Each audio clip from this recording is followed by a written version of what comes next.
चाहे कोई भी मनुष्य हो, आप जो पाप करते हो उसके कारण अपराध बोध होता रहता है। पाप के कारण शांति भंग हो जाती है। पाप ही मनुष्य की सबसे बड़ी समस्या है।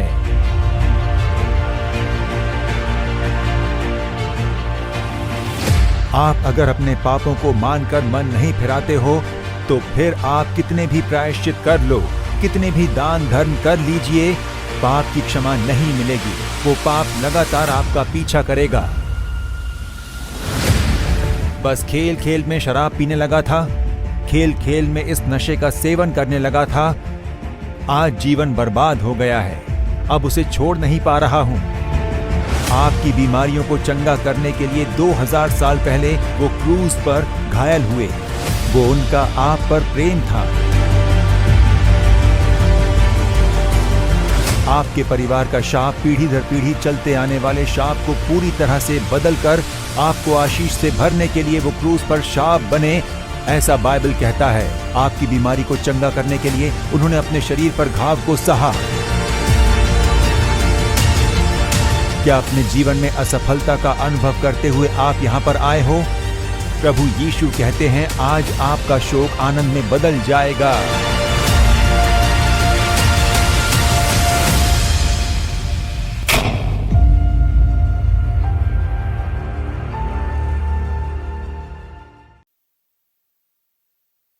हमारे प्रियजनों, परमेश्वर और प्रभु यीशु मसीह के महान और सामर्थ्यशाली नाम में आप हर एक का प्रेम से स्वागत करने में हमें बहुत ही खुशी हो रही है।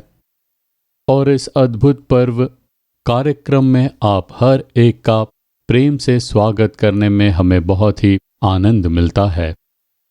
कई तरह के दुख, कई तरह की पीड़ाएं, कई तरह की बीमारियों में आप पड़े हुए होंगे, तो आप लोगों के लिए ही प्रभु ने इस अद्भुत पर्व कार्यक्रम को बनाया है।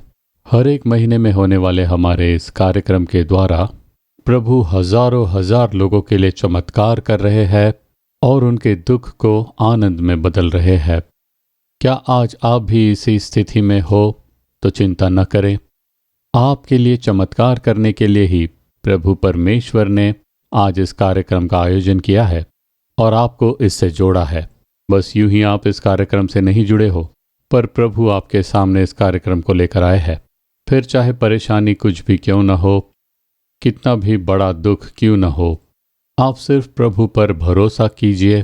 प्रभु आपके लिए चमत्कार करेंगे और आपके दुख को आनंद में बदल देंगे। इस कार्यक्रम के अंत तक आप अपना ध्यान बिल्कुल भी भटकने मत दीजिए, बस एक ही उद्देश्य के साथ कि आज मुझे अपना चमत्कार पाकर रहना है। वैसे एक लक्ष्य के साथ आप इस कार्यक्रम से जुड़िए। प्रभु निश्चय ही आपके लिए चमत्कार करेंगे। प्यारे प्रभु के लोगों, आप लोग मसीही हो सकते हो या फिर गैर मसीही हो सकते हो, चाहे आप कोई भी क्यों न हो, प्रभु यीशु आपसे प्रेम करते हैं। ऐसे कई गैर मसीही भाई और बहन हैं जो आज इस कार्यक्रम से जुड़े हैं, तो विशेष रूप से आप लोगों का स्वागत करने में हम बहुत ही आनंदित महसूस करते हैं। प्रभु आपसे बहुत प्रेम करते हैं, इसीलिए तो इस कार्यक्रम को देखने उन्होंने खुद ही आपको इससे जोड़ा है, आपको एक मौका दिया है। इस कार्यक्रम के समापन से पहले आप अपने चमत्कार को निश्चय महसूस करोगे। प्रभु के लोगों, हमें सिर्फ अपने आप के लिए ही प्रभु की आशीष को ढूंढकर उसमें जीवन बिताने वाले नहीं बनना है, पर हमारी ये इच्छा होनी चाहिए कि और लोग भी प्रभु का आशीष प्राप्त करें। इसीलिए आपके जानकार लोग, आपके रिश्तेदार किसी पीड़ा में हो सकते हैं, किसी प्रकार की एक दुख में पड़े हो सकते हैं, आप तुरंत ही उन्हें भी फोन करके इस कार्यक्रम के बारे में जानकारी देकर इसे देखने के लिए उत्साहित करें। ऐसे कई लोग हैं जिन्होंने कहा है कि दूसरों के बताए जाने से हमने इस कार्यक्रम को देखकर आशीष प्राप्त किया है, तो आप भी अपने दोस्तों रिश्तेदारों को ये बताइए और इस कार्यक्रम से जुड़ने के लिए उत्साहित कीजिए। उनके लिए भी प्रभु चमत्कार करेंगे।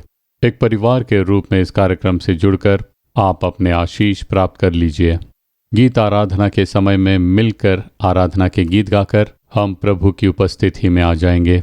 जब हम परमेश्वर का वचन ध्यान करें तो वो अपने वचनों के द्वारा आपको चंगाई देते हैं उस वचन के अनुसार आप वचन का ध्यान करते समय ही आपके लिए चमत्कार हो जाएंगे। प्रार्थना के समय परमेश्वर का सामर्थ्य हम पर उतरकर हमें स्पर्श करके छुटकारा देता है।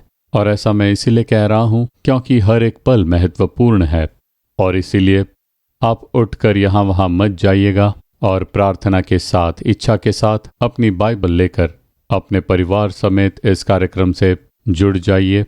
प्रभु निश्चय ही आपके लिए चमत्कार करेंगे और आपके शोक को आनंद में बदल देंगे। आप अपनी प्रार्थना विनती हम तक पहुंचा सकते हो। इस समय आपके स्क्रीन पर जो नंबर दिखाई देते हैं या दूसरी जानकारियां है, उससे संपर्क करके अपनी प्रार्थना विनती बताइए। इन नंबरों पर संपर्क करके आप अपनी प्रार्थना विनती बताओगे तो हमारे प्रार्थना वीर आपके लिए प्रार्थना करेंगे। स्क्रीन पर दिखने वाले ईमेल पर भी आप ईमेल भेजकर अपनी प्रार्थना विनती बता सकते हो। तो हमारा ईमेल आईडी है goodnews@jesusredeems.org और उसके साथ ही स्क्रीन पर आपको व्हाट्सएप नंबर भी दिखाई दे रहा है। इस व्हाट्सएप नंबर पर संपर्क करके भी आप अपनी प्रार्थना विनती बता सकते हो। तो इन जानकारियों को आप लिख कर रख लीजिएगा और हमसे संपर्क करें। अब चलिए प्रभु की महिमा के लिए हम आराधना के गीत गाएंगे। उनकी स्तुति में गीत गाना बहुत ही आनंददायक है। जब हम प्रभु की महिमा करते हैं तब वहाँ प्रभु की उपस्थिति भर जाती है। हमारे एक परमेश्वर है और वो स्तुति के बीच में वास करने वाले प्रभु है। इसीलिए ज़्यादा से ज़्यादा स्तुति करना मतलब ज़्यादा से ज़्यादा उनकी उपस्थिति में भरना। परमेश्वर का वचन कहता है कि प्रभु की उपस्थिति में पहाड़ भी मोम जैसे पिघलते हैं। कितनी भी बड़ी परेशानी क्यों न हो, प्रभु की उपस्थिति में सब कुछ मोम जैसा पिघल जाता है। इसीलिए जब आराधना के गीत गाए जाएंगे तब आप सभी मिलकर एक मन होकर तालियां बजाते हुए गीत के मतलब को जानते हुए आप गीत गाइए। मैं प्रभु यीशु मसीह के नाम में कहता हूँ कि गीत गाते समय ही आपके लिए चमत्कार होंगे। स्तुति के गीत गाते समय दुष्ट आत्माएं भाग निकलेंगी। इसीलिए हम लोग एक मन होकर इस समय प्रभु की स्तुति करने वाले हैं। तो चलिए प्रभु की स्तुति और महिमा करते हुए गीत गाते हैं।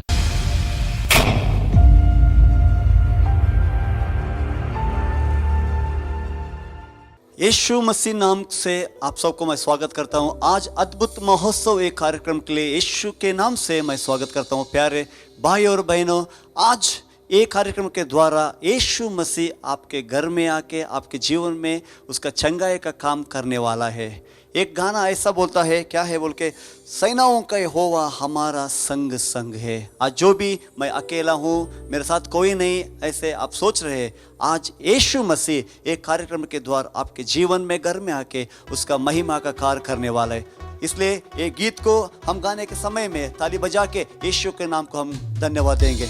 ओ थैंक यू लॉर्ड, हालेलुया। सब लोग ताली बजा के, सेनाओं का यहोवा हमारे संग संग है, याकूब का परमेश्वर हमारा ऊंचा घर है। ये गाना अब हम गाएंगे। ओ हालेलुया।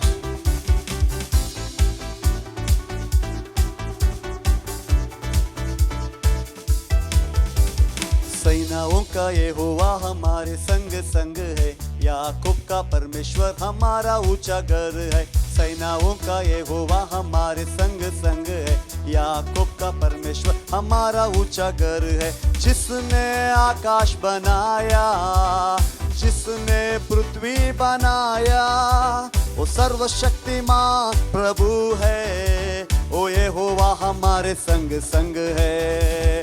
जिसने आकाश बनाया, जिसने पृथ्वी बनाया, वो सर्वशक्तिमान प्रभु है। ओ यहोवा हमारे संग संग है।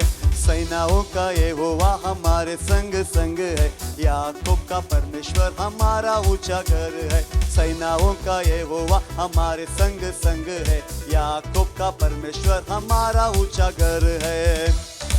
समुद्र को उसने दो भागा, जंगल में से मार्ग निकाला। प्रिय भाइयों बहनों, आज हमारे जीवन में जो समुद्र जैसा समस्या है, प्रभु उसको क्लियर करने वाला है। आज यीशु मसीह के जीवन में बड़ा काम करने के लिए आपके घर में आने वाला है। Thank you Lord, hallelujah.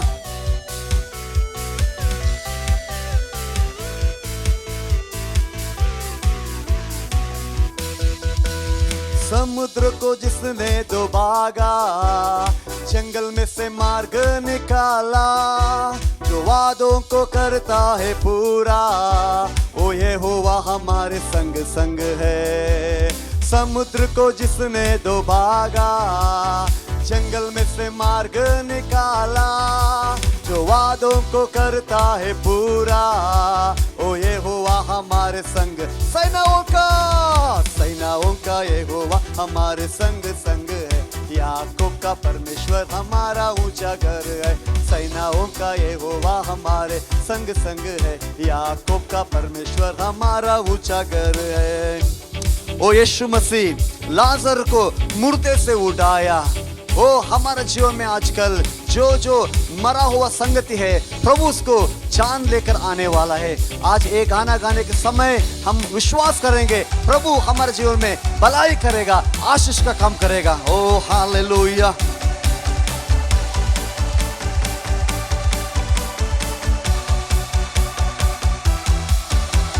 लाजर को जिसने जिलाया, जक्कई को जिसने बचाया, जिसके लिए सब कुछ संभव है, ओ यहोवा हमारे संग संग है।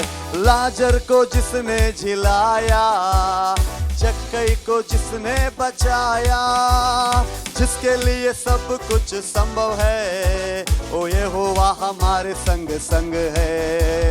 सेनाओं का यहोवा हमारे संग संग है, याकूब का परमेश्वर हमारा ऊंचा घर है। सेनाओं का यहोवा हमारे संग संग है, याकूब का परमेश्वर हमारा ऊंचा घर है। Thank you lord, thank you Jesus. आप जो भलाई कर ले इसलिए हम धन्यवाद देते हैं प्रभु। तू महिमा का योग्य है, तू स्तुति के पात्र है प्रभु। तेरा आराधना करते हैं हम। ओ hallelujah.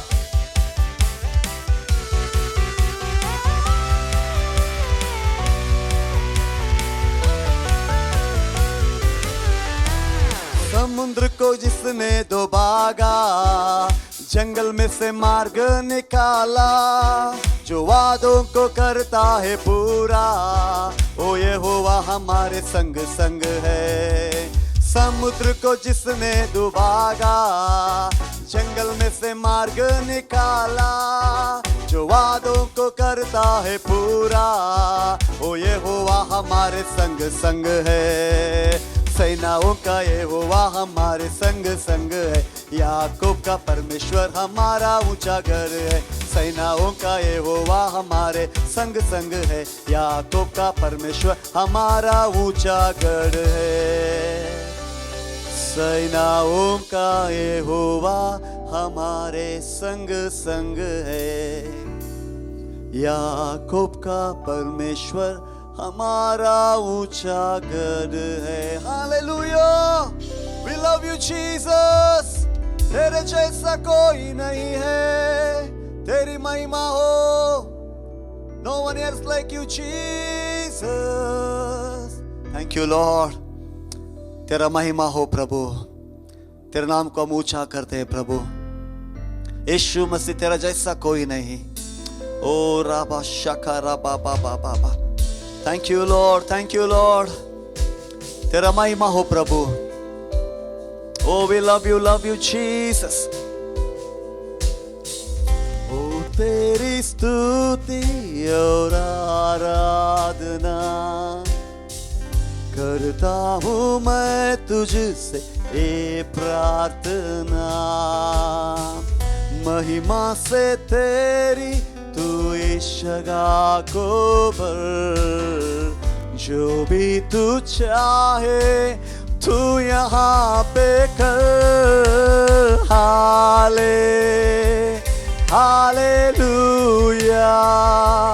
Hallelujah, hallelujah,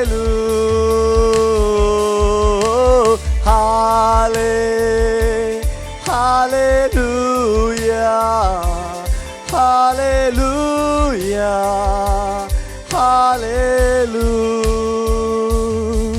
yes lord, करुणा से तेरा नया दिन दिखाता है प्रभु। ढाल बनकर मुझे सुरक्षा देने वाला प्रभु।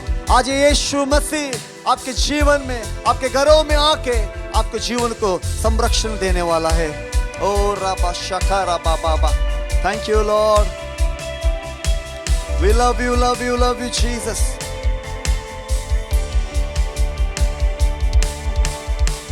करुणा से तेरी नया दिन दिखाता है, दाल बनकर मेरी मुझे बचाता है। जब मैं पुकारूं तू दौड़ आता है, जब मैं गिरूं मुझे उठाता है। हाले हालेलुया, हालेलुया, हालेलुया, हाले हालेलुया, हालेलुया, हालेलुया। हो तेरी स्तुति और आराधना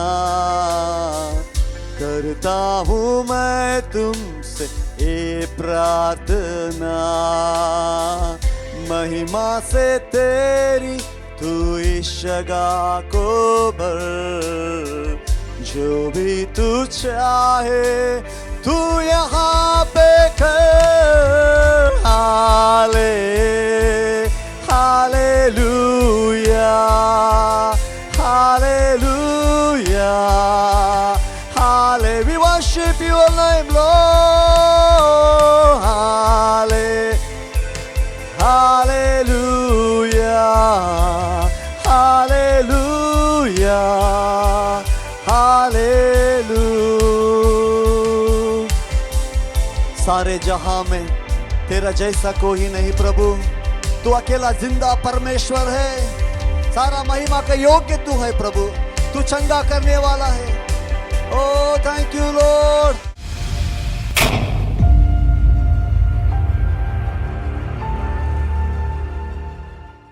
हालेलुया। आप लोगों के लिए अपना आखिरी कतरा लहू तक बहा दिया प्रभु ने। आपकी सारी बीमारियों को अपने हाथों और पैरों में ढोने वाले प्रभु, क्या वो आपके लिए चमत्कार नहीं करेंगे? अपना जीवन अर्पण करने वाले प्रभु निश्चय ही आपके लिए चमत्कार करेंगे और आपको खुशियों से भर देंगे। आपके विश्वास को बल देने के लिए आज के इस दिन हम लोग आपके सामने 3 गवाहियों को लेकर आने वाले हैं और आप ये गवाहियाँ 3 वीडियो में देखने जा रहे हो। उनमें से 2 लोग तो हमारे बीच यहाँ पर उपस्थित है। इन गवाहियों को देखते समय आपका विश्वास बल पाएगा। अपनी गवाही बांटते समय कई लोग कहते हैं कि इस गवाही के द्वारा प्रभु ने मुझसे बातें की है, प्रभु आपने इन लोगों के लिए किया है, मेरे लिए भी चमत्कार कीजिए, ऐसी मैंने प्रार्थना की, इसलिए प्रभु ने मेरे लिए चमत्कार किया, ऐसा वो लोग कहते हैं। इसलिए जब आप इन गवाहियों को देखते हो, प्रार्थना के साथ देखिए, एक इच्छा के साथ देखिए।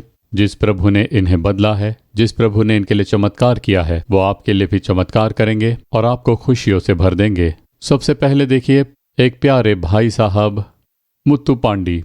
इनका नाम है मुत्तू पांडी, जो चेन्नई में रहते हैं और बिजनेस करते हैं।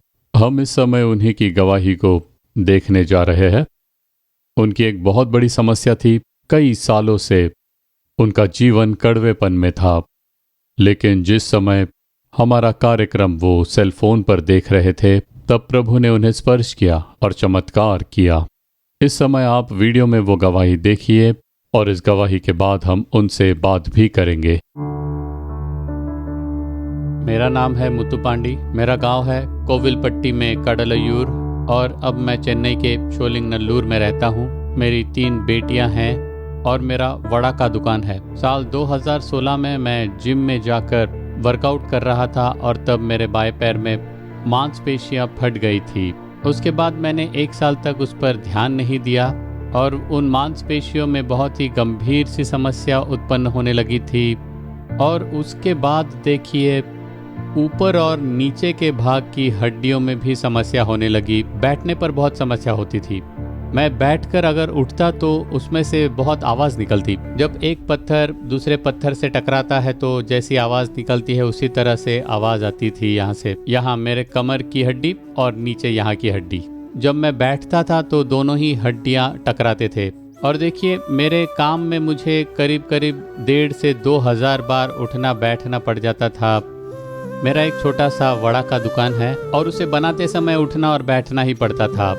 तो मैं जितनी बार भी उठता बैठता था तब यहाँ से बहुत ही आवाज़ आती थी और हर बार बहुत दर्द होता। कई बार तो ऐसा महसूस होता कि इस जीवन से तो मरना बेहतर है। रात को सोते समय 2 तकियाँ ले लेता, उसके ऊपर ही मैं अपने पैर रखकर सो पाता था। जिस पोजीशन में दर्द कम होता था उसी पोजीशन में उन तकियों को रख कर उस पर मैं पैर रख कर सोता था, तब थोड़ा आराम मिलता, नहीं तो भयंकर दर्द होता। कई बार तो रोना आ जाता था। पैर उठाकर आगे नहीं रख पाता था मैं। किसी को देखकर कदम आगे बढ़ाना चाहूँ तो भी मैं नहीं रख पाता, बहुत ज्यादा दर्द होता। किसी के सहारे ही चलना पड़ता था मुझे। अगर चलते समय पैरों में दर्द बढ़ गया तो खिड़कियों के सहारे ही वो थोड़ी देर वहाँ पर रुककर फिर आगे बढ़ते थे। 8 साल 2400 घंटे मैंने इस दर्द का अनुभव किया है। और इस परिस्थिति के बीच जब मैं अस्पताल इलाज के लिए गया तो डॉक्टरों ने स्कैन निकालने के लिए कहा। हमने स्कैन निकलवा कर उन्हें दिखाया, तब उन्होंने कहा कि आपके घुटने में ऊपर की हड्डी और नीचे की हड्डी के जोड़ों में, जो दोनों की जोड़ ऐसी होती है, वहाँ पर दोनों ही घुटनों के जोड़ों में एक साइड घिस गया है। और मैंने पूछा कि कितना घिसा हुआ है, तब डॉक्टरों ने बताया कि आधा इंच हड्डी घिस गया है। तो मैंने उनसे पूछा कि अब क्या कर सकते हैं, तो उन्होंने बताया कि घुटना बदलना पड़ेगा। पर फिर उन्होंने कहा कि आपकी उम्र नहीं है कि अब घुटनों को बदला जा सके, वो 55 या 60 साल की उम्र के बाद ही किया जा सकता है। आपकी उम्र अब बहुत कम है, इसलिए हम वैसा नहीं करेंगे, ऐसा डॉक्टरों ने कह दिया। अब उस दर्द से राहत पाने के लिए मैं रोज शराब पीने लग गया था। शुरुआत में 1 बोतल, फिर 2 और फिर 3 बोतल पीने लग गया। वो जब भी शराब पी कर आते थे तो मुझसे बहुत झगड़ा करते और मुझे घर से बाहर निकाल देते। कई बार तो मैं बाहर ही इंतजार करती। शराब के साथ साथ तंबाकू। शराब थोड़ा कम करने के लिए मैं तंबाकू का सेवन करने लग गया था। तो लगातार 2400 घंटे मेरे मुंह में तंबाकू रख कर ही मैं काम करता। मेरे साथ जो दोस्त थे वो भी कहने लगे कि तुम इस मंदिर में जाओ या फिर उस मंदिर में जाओ, तुम ज़रूर ठीक हो जाओगे। कुछ लोगों ने कहा कि अपने कुल देवता के मंदिर में जाकर वहाँ पर चप्पल बांध देना। तो लगभग 7 महीने मैंने वैसा भी करके देखा, वहाँ पर चप्पल बांध देने से ठीक हो जाएगा। इस बात को सुनकर मैंने वैसा किया, लेकिन जैसा हाल था वैसा ही रहा। जितना कुछ किया मुझे उससे कोई भी लाभ नहीं मिला। तो हर किसी ने हर एक मंदिर में जाकर जो जो करने के लिए कहा मैंने वैसा किया। कहीं पर फूल चढ़ाए और किसी मंदिर में मैं घुटनों के बल चलता गया। तो हर एक मंदिर में कुछ अलग सा करना पड़ता था। तो लगभग हर मंदिर में जाकर मैंने सब कुछ करके देख लिया। तो ऐसी ही स्थिति के बीच एक बार साल 2024 में मैं फ़ोन पर कुछ देख रहा था, तभी भाई मोहन सी लाजरस द्वारा एक संदेश दिखाई दे रहा था। मैंने उसे टच किया और मैं जैसे वो संदेश सुनने लगा, मेरे अंदर एक अजीब सा एहसास हुआ। तब मैंने प्रभु के वचन पर आधारित वो संदेश को सुना।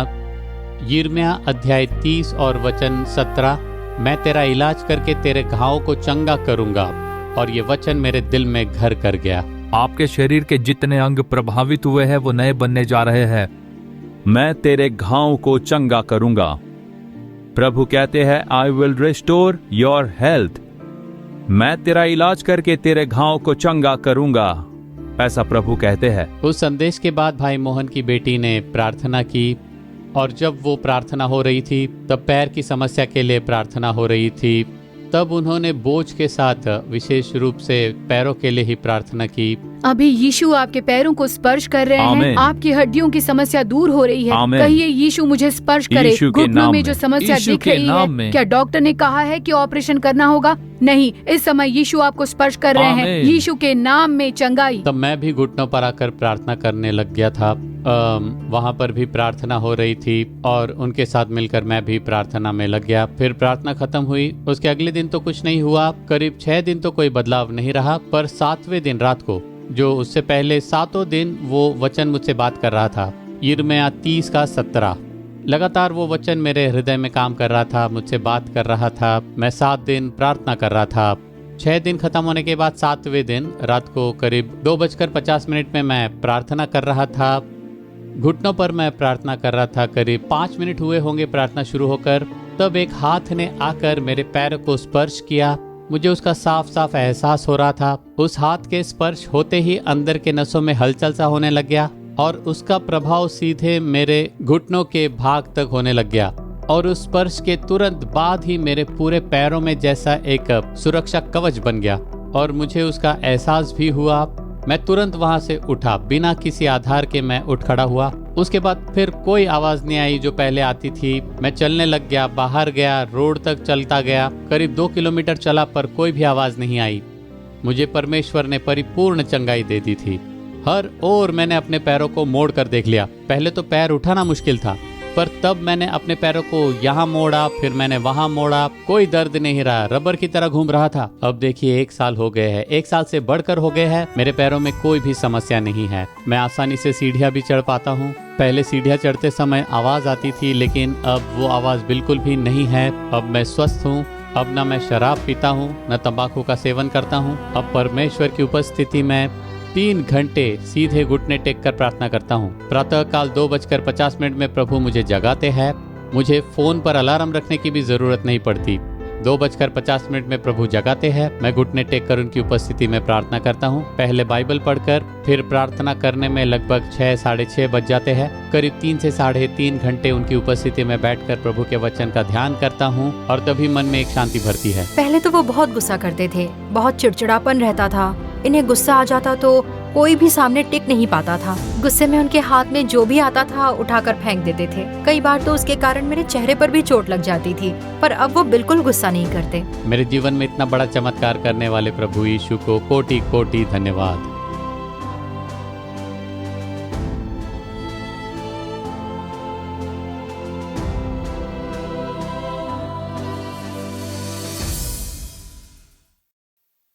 देखिए प्रभु ने इनके जीवन में कितना बड़ा चमत्कार किया है। 8 साल से ये बहुत ही पीड़ा में थे, वेदना में थे। स्थिति बहुत ही गंभीर थी। ऐसी एक स्थिति जहां वो सोचते थे कि मैं अपनी जान दे दूं।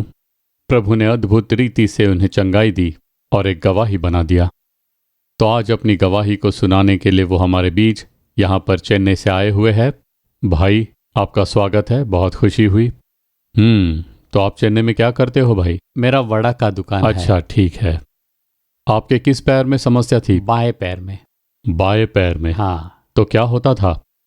उसमें से आवाज निकलती थी जैसे दो पत्थर आपस में टकराते हैं। हाँ बिल्कुल, टकराव की आवाज आती थी। अच्छा। उस आवाज को सुनते तो अजीब लगता था। ओहो। क्योंकि काम करते समय बहुत उठना बैठना पड़ता था। वड़ा बनाने के लिए बैठकर ही बनाना पड़ता था, फिर उसे उठाना पड़ता था, रखना पड़ता था। तो दिन में लगभग 1,500 से 2,000 बार उठना बैठना पड़ता था। क्या आपने इसका इलाज कराया? हाँ। कई लोगों ने मुझे तरह तरह की तरकीबें बताई, पर उनसे कोई फायदा नहीं हुआ। उनसे कोई फायदा नहीं हुआ? बिल्कुल नहीं। अच्छा। उसके बाद प्रभु ने स्पर्श किया और परिपूर्ण चंगाई दी है। प्रभु ने आपको परिपूर्ण चंगाई दी है। क्या आप मसीही परिवार से हो? नहीं, हम गैर मसीही परिवार से। गैर मसीही परिवार से हो आप? हाँ। देखिए प्रभु यीशु मसीह ने आपसे प्रेम किया है और आपको चंगाई दी है। आप पहले किसी की भी बात मान लेते थे, चंगाई के लिए कहीं पर भी चले जाते? हाँ। अच्छा बिल्कुल, पर अब समझ आ गई है, जैसे प्रभु ने समझदारी से रहने के लिए कहा है। आपने शराब क्यों पीना शुरू किया? दर्द। अच्छा, दर्द से राहत के लिए? असहनीय दर्द होता था। ओहो। पैर उठा भी नहीं पाता था। मेरे घुटने से लेके पैरों के तले तक एक अलग पार्ट होता था और यहाँ जांग से लेकर कमर तक एक दूसरा पार्ट होता था। तो ये दोनों ही भाग अलग अलग से हो जाते थे। अच्छा।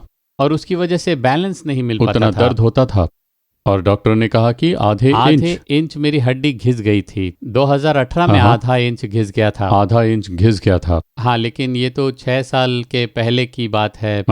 अब अगर देखो तो शायद 1 इंच से भी बड़ा हो गया होगा। क्या उसके बाद कोई टेस्ट किया आपने? नहीं। अच्छा, उसकी जरूरत ही नहीं पड़ी?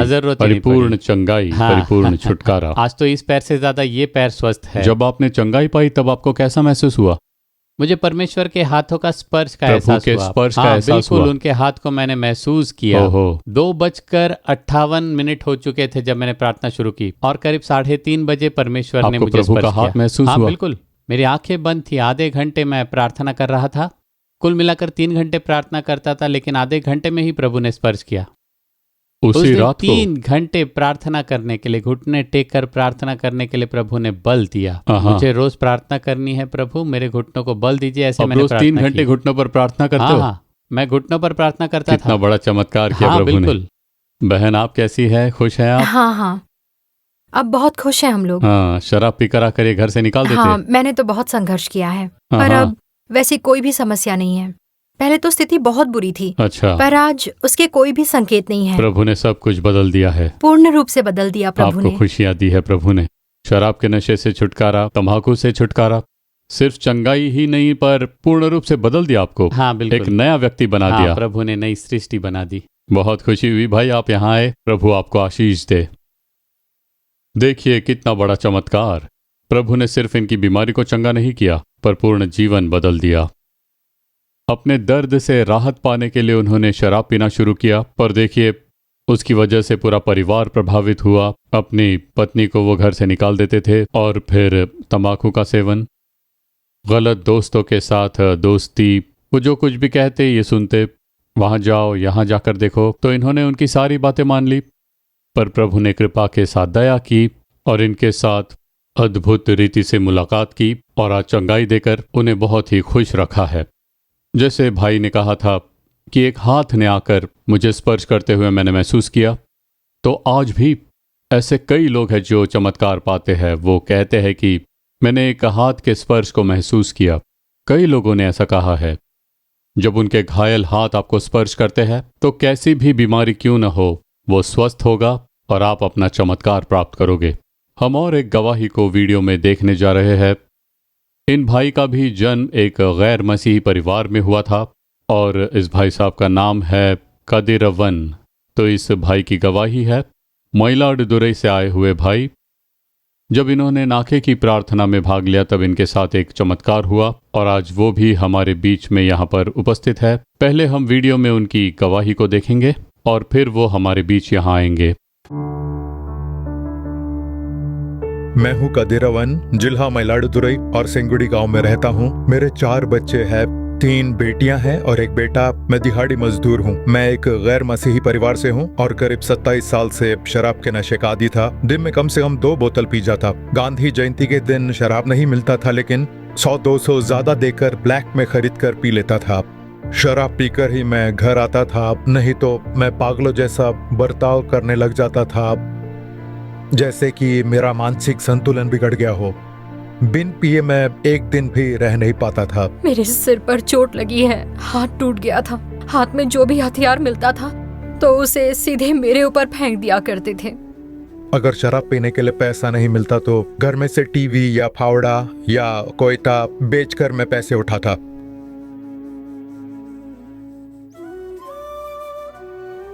हालत तो इतनी खराब थी कि कई बार रात को घर में खाना भी नहीं बनता था। कई बार तो भूखे पेट ही हम लोग सो जाया करते थे। पापा शराब पीकर बर्तनों को उठाकर फेंक देते थे। टीवी तक तो तोड़ दिया था उन्होंने। फैन को भी उठाकर फेंक दिया करते। उनके हाथ में जो भी आता है उसे उठाकर हम पर फेंकते थे। वो शराब पीकर साइको जैसा करने लगते थे और हमें बहुत पीटते थे। वो हमारे साथ ज्यादा समय नहीं बिताते थे, यहाँ तक कि सीधे मुंह बात भी नहीं किया करते थे।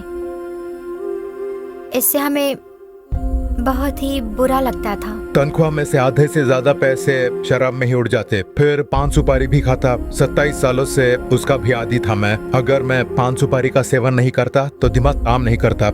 एक दिन में करीब 30 पान सुपारी खा लेता था मैं। शराब से छुटकारा पाने के लिए 7 साल तो मैं मंदिर में मन्नत के साथ जाता था। परिवार समेत चल कर जाते थे, यहाँ से चल कर जाते थे और वहाँ पर जाकर घुटने टेक कर 1 किलोमीटर दूर तक रेत पर चलना पड़ता। मैं जितनी भी कोशिश कर लूं, सिर्फ उन 48 सालों में मैं बिना शराब पिए रहता। मन्नत के खत्म होते ही मैं पीने लगता। बहुत कोशिश कर ली पर मैं शराब छोड़ नहीं पाया।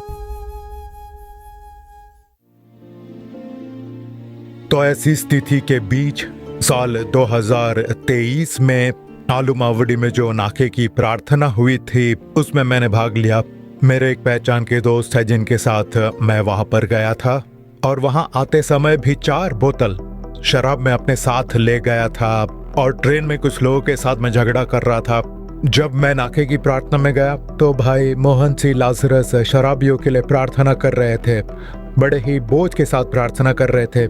तब मैंने भी अर्पण के साथ प्रभु से प्रार्थना की कि ये प्रभु, मैं ये शराब छोड़ नहीं पा रहा हूँ, मेरी सहायता कीजिए। और जब मैं उनके साथ मिलकर प्रार्थना कर रहा था तब मुझ में से एक दुष्ट सामर्थ्य बाहर निकल कर गया। एक दुष्टात्मा को मैंने बाहर निकलते हुए महसूस किया और प्रार्थना खत्म होने के बाद मुझे बिल्कुल शराब पीने का मन नहीं किया और ना ही पान सुपारी खाने का मन हुआ मुझे। अगले दिन ट्रेन में आते समय भी मैंने पिया नहीं। घर पर जाकर मैंने खुद की जांच की, तब भी मुझे शराब की याद नहीं आई। अब शराब पीकर 2 साल हो गए हैं। मैं शराब नहीं पीता हूँ, ना ही पान सुपारी खाता हूँ, ना ही अपनी पत्नी को पीटता हूँ। बिना चूके हम लोग हर हफ्ते चर्च जाते हैं और परिवार समेत रोजाना 1 घंटे हम लोग प्रार्थना भी करते हैं। अब हमारे परिवार में कोई भी अशांति नहीं है, पूर्ण शांति है। जो कमाता हूँ उसमें बचत होती है। अब मेरे पति मुझ पर गुस्सा नहीं करते हैं, ना ही पीटते हैं। अब ना ही शराब या कोई और नशा करते हैं। अब हम बहुत खुश हैं और नियमित प्रार्थना करते हैं। 27 साल तक मैं जिस शराब और पान सुपारी का आदी था, उसमें से छुटकारा देने वाले प्रभु यीशु को कोटि कोटि धन्यवाद।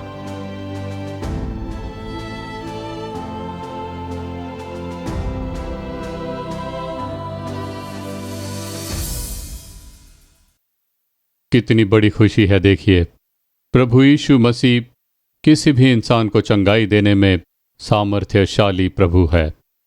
जब वो नाके की प्रार्थना में आए तब भी वो 4 बोतलों के साथ ही आए थे। उतनी बुरी आदत थी उनकी, पर प्रभु ने उसी दिन उन्हें छुटकारा दे दिया। आज वो भाई हमारे बीच है। आइए भाई, आपका स्वागत है। आपका नाम? कदिरावन। हाँ। और कहाँ से आ रहे हो? मयिलाडुतुरई। मयिलाडुतुरई से। कितने साल से ये आदत थी? 27 साल से। 27 साल? जी। शराब की आदत और पान मसाले की आदत? दोनों आदत थी। हाँ।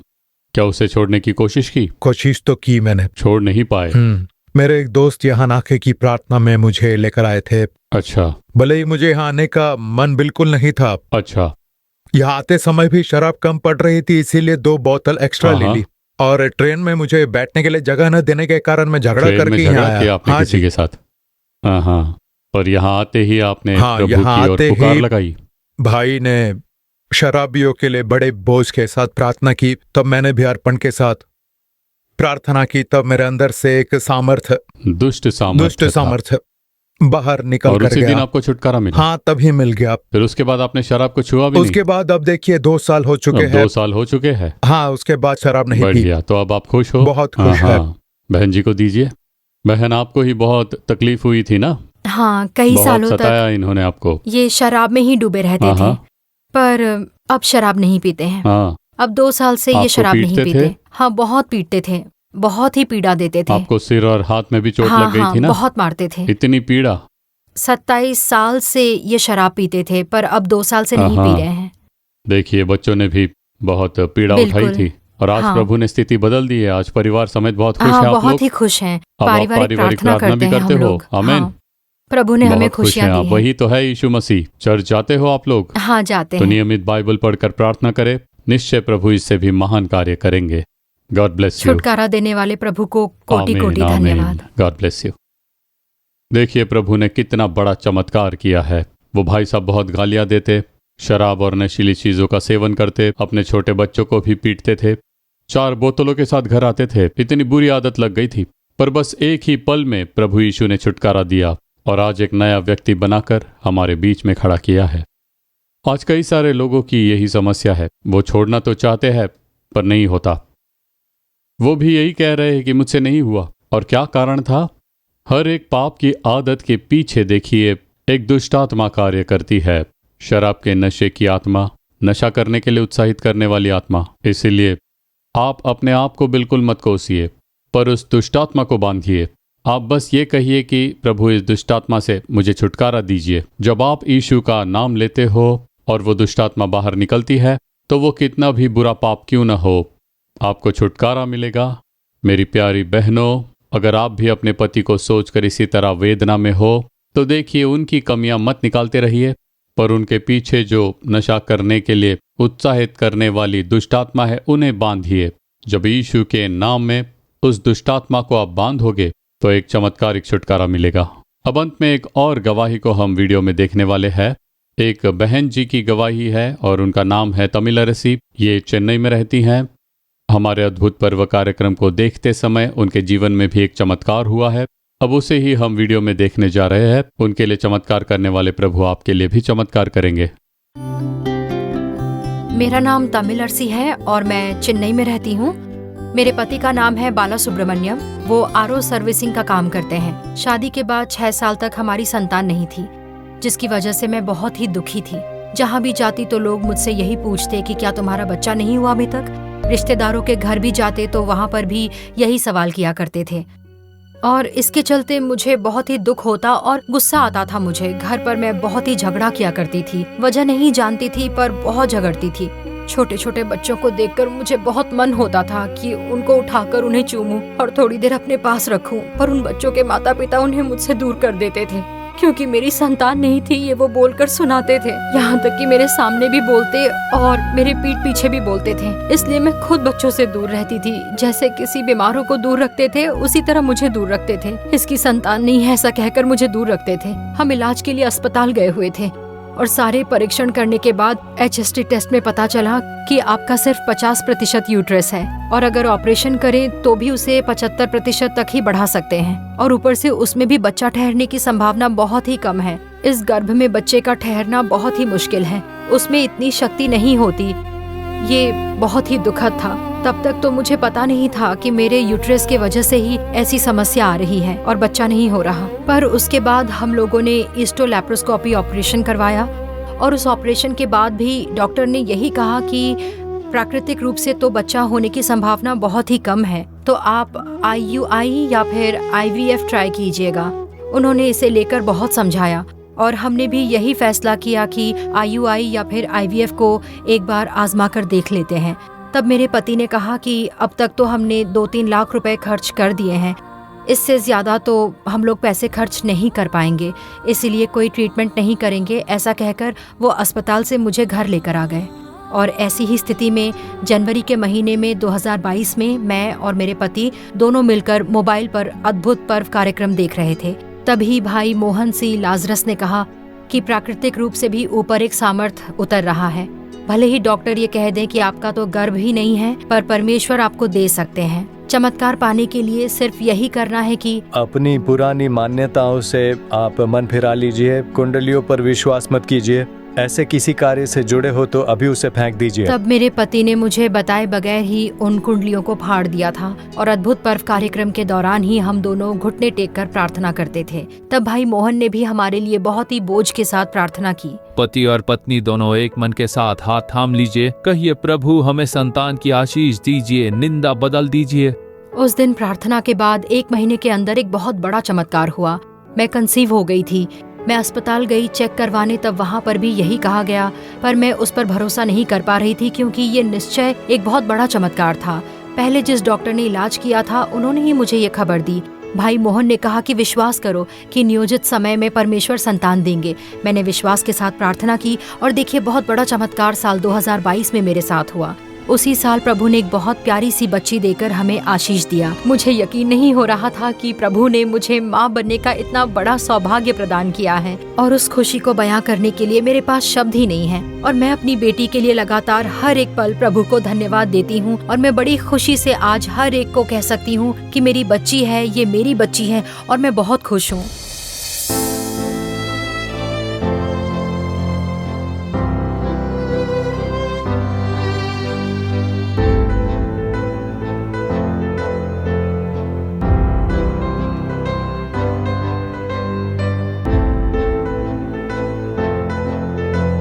पहले तो डॉक्टरों ने कह दिया था कि तुम्हारा गर्भ सिर्फ 50% ही है। ऑपरेशन के बाद भी 100% तो नहीं कर सकते हैं। प्राकृतिक तौर पर तो तुम बच्चा पैदा नहीं कर सकती हो, ऐसा कहकर मेरा विश्वास तोड़ दिया। पर ऐसी स्थिति में भी परमेश्वर बिना किसी ट्रीटमेंट के या फिर बिना किसी भी खर्च के बिल्कुल मुफ्त में परमेश्वर ने मुझे एक प्यारी सी बेटी दे दी है। इससे पहले 6 साल तक मेरी संतान नहीं थी, पर साल 2024 में प्रभु ने एक और बेटी दी हमें। ऐसे चमत्कार करने के लिए प्रभु यीशु मसीह को कोटि कोटि धन्यवाद।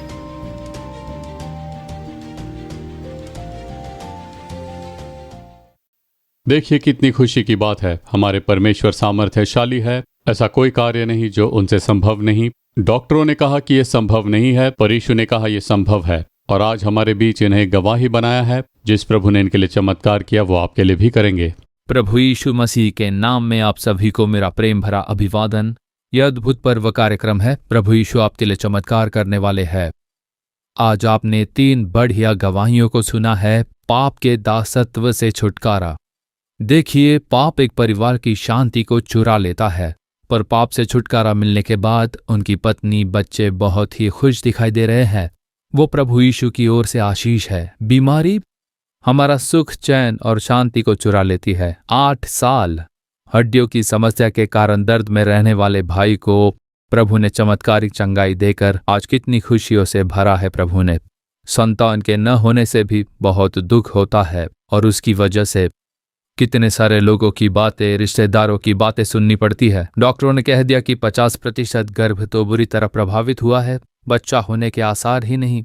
पर अलौकिक कार्य को ही चमत्कार कहा जाता है। अगर आपके जीवन में भी ये संभव नहीं है, ऐसा अगर डॉक्टरों ने कह दिया या दूसरों ने कहा कि ये बिल्कुल संभव नहीं है, ऐसा होना बिल्कुल संभव नहीं है, स्थिति वैसी नहीं है, उस स्थिति को प्रभु यीशु बदल देंगे। आज प्रभु यीशु आपके लिए चमत्कार करेंगे। आप बिल्कुल तैयार रहिए। आज बेटी एशली आपके सामने प्रभु का संदेश लेकर आएंगी और आपके लिए प्रार्थना करेंगी। परमेश्वर का हाथ आपको स्पर्श करने वाला है, आपके लिए चमत्कार होगा। प्रार्थना के साथ इंतजार कीजिए, आप निश्चय अपना चमत्कार प्राप्त करोगे। प्रभु यीशु मसीह के नाम में इस कार्यक्रम को देख रहे आप सभी को हमारा प्रेम भरा अभिवादन। आज आप सभी लोग अपना चमत्कार पाने वाले हो। अपनी चमत्कार की प्रतीक्षा करते हुए आज कई लोग हमारे इस कार्यक्रम से जुड़े हैं। शायद एक दुख के साथ, एक प्रतीक्षा के साथ आप इस कार्यक्रम को देख रहे हो। अगर आज आप अपनी प्रार्थना, विनती हम तक पहुंचाना चाहते हो कि किस विषय में आपको प्रार्थना चाहिए, तो स्क्रीन पर दिखने वाले नंबरों पर ईमेल या व्हाट्सएप नंबर पर हमसे संपर्क करें और अपनी प्रार्थना विनती भेजिए, तो हमारे प्रार्थना वीर आपके लिए प्रार्थना करने के लिए बिल्कुल तैयार हैं। आज के दिन परमेश्वर आपसे बात करने वाले हैं। क्या 1 मिनट अपने सिरों को झुकाकर हम प्रार्थना करेंगे कि हे प्रभु, मुझसे बातें कीजिए, मुझे छुटकारा चाहिए, मेरे लिए चमत्कार कीजिए। हमारी जो भी अपेक्षाएं हैं, जो भी इच्छाएं हैं हमारे मन में, उसे एक बार आप प्रभु यीशु से जरूर बताइए। आंखें बंद करके प्रार्थना करें। प्रभु, मैं प्रार्थना करता हूँ, ये चीज लगातार मुझे दुख दे रहा है और इस बात के विषय में मेरा दुख बहुत ही बढ़ रहा है। प्रभु यीशु, मुझसे बातें कीजिए, मुझे क्या करना है बताइए। मेरी जो भी कमियां हैं, गलतियां हैं, वो मुझे बताइए। मेरी सहायता कीजिए, मेरे जीवन में चमत्कार कीजिए, प्रभु यीशु के नाम में, आमीन। ठीक है, तो यूहन्ना अध्याय क्रमांक 14, यूहन्ना अध्याय क्रमांक 14 और वचन क्रमांक 27। आज आपके लिए हम क्या संदेश लेकर आए, आज के इस अद्भुत पर्व कार्यक्रम में किस विषय में संदेश दे। कई सारे लोग हमारे इस अद्भुत पर्व कार्यक्रम से जुड़ते हैं। हर महीने मुझे इस कार्यक्रम से जुड़ना है, प्रभु मेरे लिए चमत्कार करते हैं, ऐसी अपेक्षा के साथ हमारे इस कार्यक्रम को देख रहे होंगे। या फिर किसी ने तो आकर आपसे कहा होगा कि इस कार्यक्रम को देखो, ये तुम्हारे लिए जरूर लाभदायक होगा। तो ऐसे ही किसी वजह से आज हमारे इस कार्यक्रम से आप जुड़े हो, हमारे इस कार्यक्रम को इस समय आप देख रहे होंगे। तो परमेश्वर यहाँ आपको एक प्रतिज्ञा दे रहे हैं, मतलब प्रभु आपको अपना वचन दे रहे हैं, और वो वचन है यहाँ यूहन्ना अध्याय 14 वचन 27 में। मैं तुम्हें शांति दिए जाता हूँ, अपनी शांति तुम्हें देता हूँ, जैसे संसार देता है मैं तुम्हें नहीं देता। तुम्हारा मन व्याकुल न हो और ना डरे। ये प्रभु यीशु के वचन हैं। तो देखिए यीशु यहाँ क्या कह रहे हैं। जब प्रभु इस संसार में थे, वो उस समय वो वचन दे रहे हैं, मैं तुम्हें शांति दिए जाता हूँ, अपनी शांति तुम्हें देता हूँ, और वो सांसारिक शांति जैसी नहीं होगी। इसीलिए ना तो तुम डरो, ना तो व्याकुल हो। यीशु जब इस संसार में थे तब उन्होंने ऐसा नहीं कहा कि आप डरिए मत या फिर शांति से रहिए, पर उन्होंने कहा मैं अपनी शांति तुम्हें दिए जाता हूँ। वो जानते हैं कि इस संसार में रहकर वो हमारे पापों के लिए और इस संसार के हर एक लोगों के पापों के लिए उन्होंने क्रूस को उठाया और मरकर फिर तीसरे दिन जी उठे। हमारे लिए उन्होंने इस कार्य को पूरा किया, इसीलिए वो तीसरे दिन मरों में से जी उठे और आज वो स्वर्ग में हैं। तो ऐसी हालत में परमेश्वर प्रभु यीशु कहते हैं कि मैं अपनी शांति दिए जाता हूँ। हो सकता है आज प्रभु यीशु प्रत्यक्ष रूप में हमारे बीच में ना हो तो भी, जैसे कि वो 2000 साल थे, उस तरह आज वो हमारे बीच नहीं होंगे, पर फिर भी संसार में प्रभु यीशु हर ओर उपस्थित है। हमारी सहायता करने के लिए वो हमारे बीच में है और वो प्रतिज्ञा दे रहे हैं कि मैं अपनी शांति तुम्हें दिए जाता हूँ। आज हम अंत के समय में पहुँच चुके हैं और प्रभु यीशु जानते हैं कि ये अंत का समय चल रहा है और ऐसे समयों में शांति की कमी हर ओर रहेगी। दुख देने जैसे कार्य रहेंगे, हर एक कार्य में से हमें दुख देने वाले कार्य, मन को उदास करने वाले कार्य, परेशान करने वाले कार्य, शांति भंग करने वाले कार्य होंगे और ये बात प्रभु यीशु मसीह अच्छी तरह जानते हैं। इसीलिए यीशु कहते हैं मैं अपनी शांति तुम्हें दिए जाता हूँ और ऊपर से प्रभु यीशु मसीह ये भी प्रतिज्ञा करते हैं कि जैसे सांसारिक शांति होती है वैसी शांति नहीं दे रहा। अब प्रभु यीशु का और एक नाम है शांति का राजकुमार और बाइबल के लेखों में हम ये जान पाते हैं कि उनका ऐसा नाम है क्योंकि वो शांति देने वाले प्रभु है। अभी यीशु हमें शांति कैसे देते हैं, किन कार्यों में से प्रभु यीशु हमें शांति देते हैं, इसे हम पहले देखने जा रहे हैं। मरकुस अध्याय क्रमांक 5 और उसमें से वचन क्रमांक 25 और 26 देखेंगे। मरकुस अध्याय 5 और वचन 25-26। एक स्त्री थी जिसको 12 वर्षों से लहू बहने का रोग था। उसने बहुत वैद्यों से बड़ा दुख उठाया और अपना सब माल व्यय करने पर भी उसे कुछ लाभ न हुआ, परंतु और भी रोगी हो गई थी। तो देखिए, सबसे पहले प्रभु यीशु जिस बात में हमें शांति देते हैं, जिस विषय में हम अपनी शांति को खोते हैं, सबसे पहले हमारे जीवन में जो दुख आते हैं उसकी वजह से शांति भंग होती है, एक उदासी। अब इन वचनों में एक बहन के बारे में बात की गई है। अब वो 12 वर्षों से लहू बहने के एक रोग से बुरी तरह से ग्रस्त थी। तो हम जान पाते हैं कि 12 वर्षों से इस बहन को लहू बहने का रोग था। 12 साल, 1 या 2 साल की बात नहीं की गई है, 12 साल वो इस बीमारी से जकड़ी गई थी। तो निराशा हमारे जीवन में शांति को भंग करती है। कौन सी निराशा शांति भंग करती है? तो इस बहन के विषय में वो बीमारी थी जो उस बहन के जीवन में निराशा लेकर आई थी। आप जब गौर करोगे तो जान पाओगे कि 12 वर्षों से इस बहन को लहू बहने का एक रोग था, एक शारीरिक समस्या। और अगर किसी को लगातार 12 वर्षों तक ऐसी समस्या से गुजरना पड़े तो उन्हें कितनी हद तक वेदना से गुजरना पड़ा होगा, जरा सोच कर देखिए। मैं इस तरह 12 साल से वेदना से क्यों जूझ रही हूँ, इस बारे में सोचती हूँ। मन में एक थकावट सी आ जाती थी, एक कमजोरी आ जाती होगी कि सिर्फ यहाँ मुझे इतनी गहरी समस्या क्यों है, लगातार 12 सालों तक ये पीड़ा मुझे क्यों है, मुझे ये शारीरिक समस्या क्यों है, मैं इस रोग से क्यों ग्रस्त हूँ, ऐसा एक प्रश्न लगातार उस बहन की शांति को भंग कर रही थी, बर्बाद कर रही थी। हम में से भी कई लोग ऐसी एक हालत से गुजर सकते हैं कि इतने साल लगातार ये शारीरिक समस्या से मैं क्यों जूझ रहा हूँ, क्यों ये निराशा है, इतने साल इस बीमारी से ग्रस्त होने की क्या जरूरत है, ऐसा क्या कारण होगा जो मैं लगातार इतने सालों तक इस बीमारी में हूँ, मुझे इस संघर्ष को सहने की जरूरत क्यों है, मेरे साथ ही ऐसा क्यों हुआ। तो क्यों ऐसा एक जो प्रश्न है, एक बीमारी के साथ, इस प्रश्न के साथ, एक निराशा के साथ आप इस समय ये कार्यक्रम देख रहे होंगे। एक बार एक बहन जी ने एक गवाही दी थी। उस बहन जी को 7 साल तक संतान नहीं थी। डॉक्टरों ने कह दिया कि आपको समस्या है, प्राकृतिक रूप से आप गर्भधारण नहीं कर पाएंगी, ऐसा डॉक्टरों ने उनसे कह दिया। 7 साल से वो बहन लगातार इस पीड़ा में थी। कई इलाज भी कराकर देखे, लेकिन डॉक्टरों ने कहा कि ये नामुमकिन होगा। उसके बाद वो एक कदम आगे बढ़कर जब IVF ट्रीटमेंट के बारे में सोच रहे थे तो देखिए 2 बार वो फेल हो गया।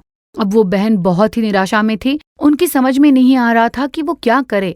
पहले तो उनके जीवन में कमी थी, उनके जीवन में एक बीमारी थी, एक शारीरिक समस्या के साथ वो बहन ग्रस्त थी, और दूसरी एक समस्या थी, वो बहन जी कहीं बाहर नहीं जा पाती थी क्योंकि उनसे पूछा जाता कि क्या समस्या है, जिनका जवाब नहीं दे पाती।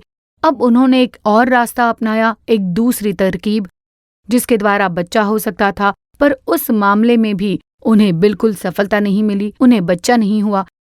तो अब उनकी हालत ऐसी बन चुकी थी कि उनकी स्थिति के बारे में वो किसी को बता नहीं पा रही थी। इस स्थिति के बारे में बताने में उन्हें बहुत ही बड़ी पीड़ा और वेदना थी। तो सबसे पहले तो उनके मन में एक निराशा थी कि मुझे ये आशीष क्यों नहीं मिल रहा है, मैं क्यों प्रभावित हूँ। उस निराशा में उन्होंने अपनी शांति को पूरी तरह खो दिया था। दूसरी ओर उनके सगे संबंधी बहुत ही सवाल करते थे जिनका उनके पास बिल्कुल जवाब नहीं था।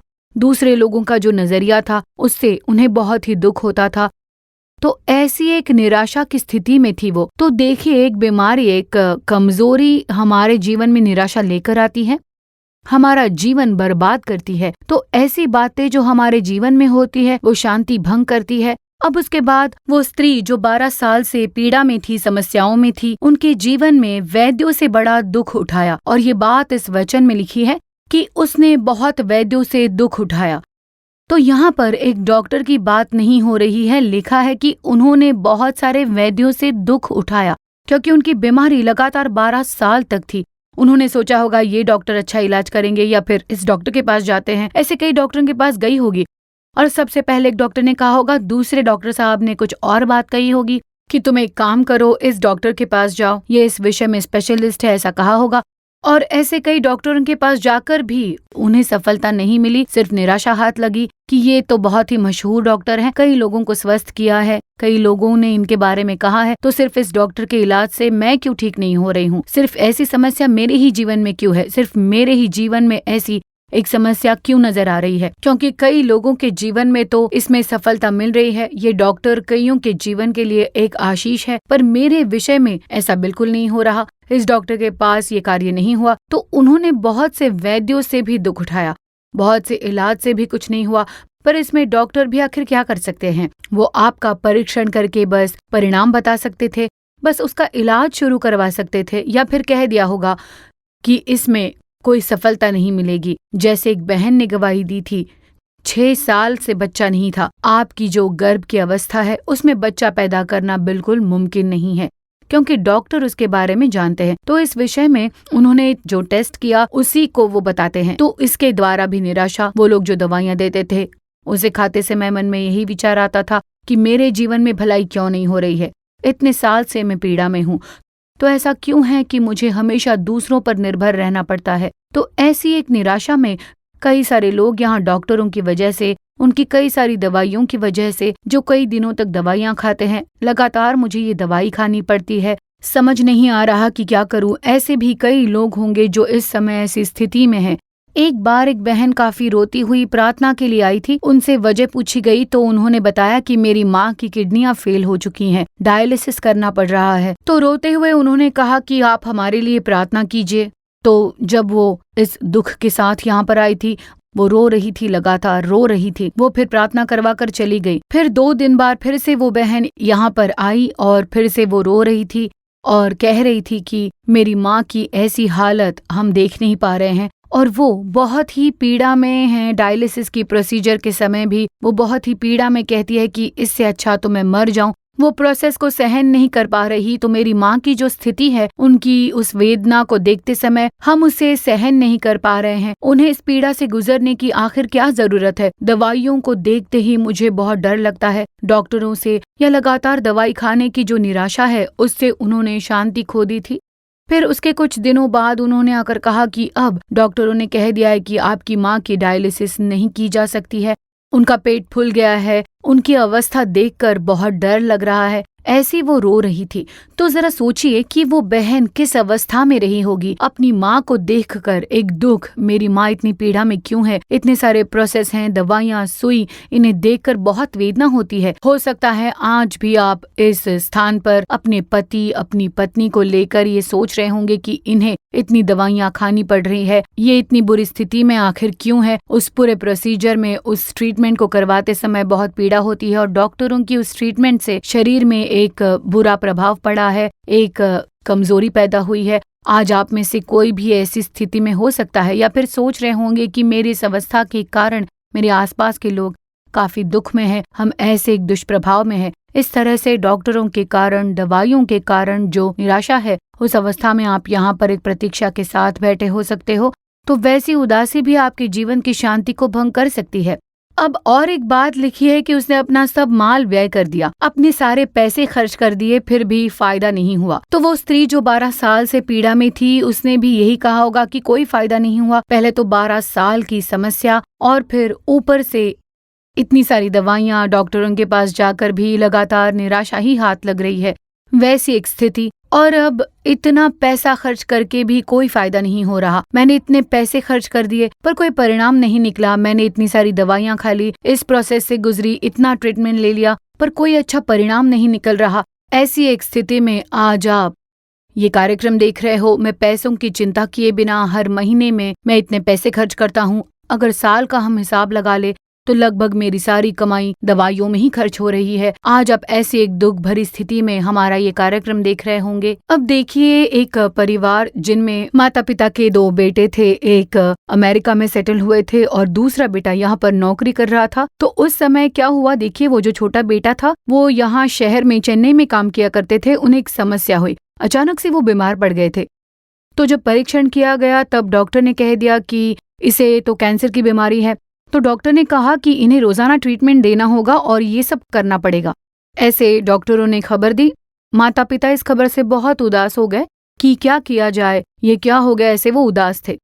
बीमारी के कारण एक बहुत बड़ी समस्या थी कि अब लगातार बेटे को दवाइयाँ लेनी पड़ेगी। बेटी की ऐसी हालत हो गई, ऐसे सोचकर एक उदासी थी और वो दवाइयाँ लेते लेते उनके बेटे के शरीर में दुष्प्रभाव दिखने लगे। उनका वजन कम हो गया, बाल झड़ने शुरू हो गए, उनका अच्छा खासा जो चेहरा था वो काला पड़ने लग गया था, जिसके कारण उन्हें बहुत ही वेदना हुई। जितने भी पैसे थे वो सारे खर्च कर दिए गए। छोटे बेटे ने जितनी भी बचत की थी सारे खर्चे हो गए। उसके बाद वो जो अमेरिका में उसके बड़े भाई थे, उन्होंने कहा कि मेरे भाई के लिए मैं खर्च करूंगा। उन्होंने भी पैसे खर्च किए। इतना खर्च करने के बावजूद उस छोटे बेटे की हालत बहुत ही गंभीर थी। कठोर बीमारी, उनकी बीमारी स्वस्थ होने का नाम नहीं ले रही थी। तो देखिए, इतना खर्च करने पर भी बीमारी ठीक नहीं होती। हमने इतना खर्चा कर लिया, कैंसर के लिए इतना कुछ किया, मैंने दवाइयों के लिए इतना खर्च किया, ट्रीटमेंट के लिए इतना कुछ खर्च किया, पर फिर भी कैंसर से कोई राहत नहीं थी। कैंसर स्वस्थ नहीं हो रहा था। समझ में नहीं आ रहा था कि क्या करे। तो उसके लिए वो यहाँ प्रार्थना करवाने के लिए आए थे। तो देखिए, इतना खर्चा करके भी कोई फायदा नहीं हो रहा था। इसकी वजह से भी एक बहुत बड़ा दुख आता है।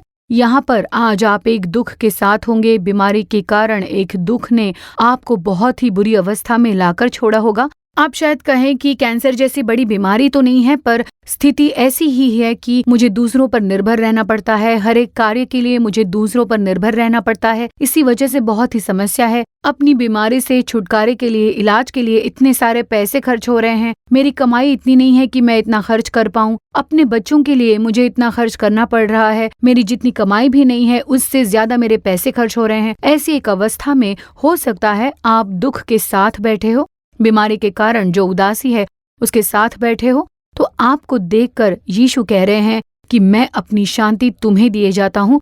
तो प्रभु यीशु जो शांति प्रदान कर रहे हैं उसे ग्रहण करें। मरकुस अध्याय 5 वचन क्रमांक 27 से मैं पढ़ती हूँ।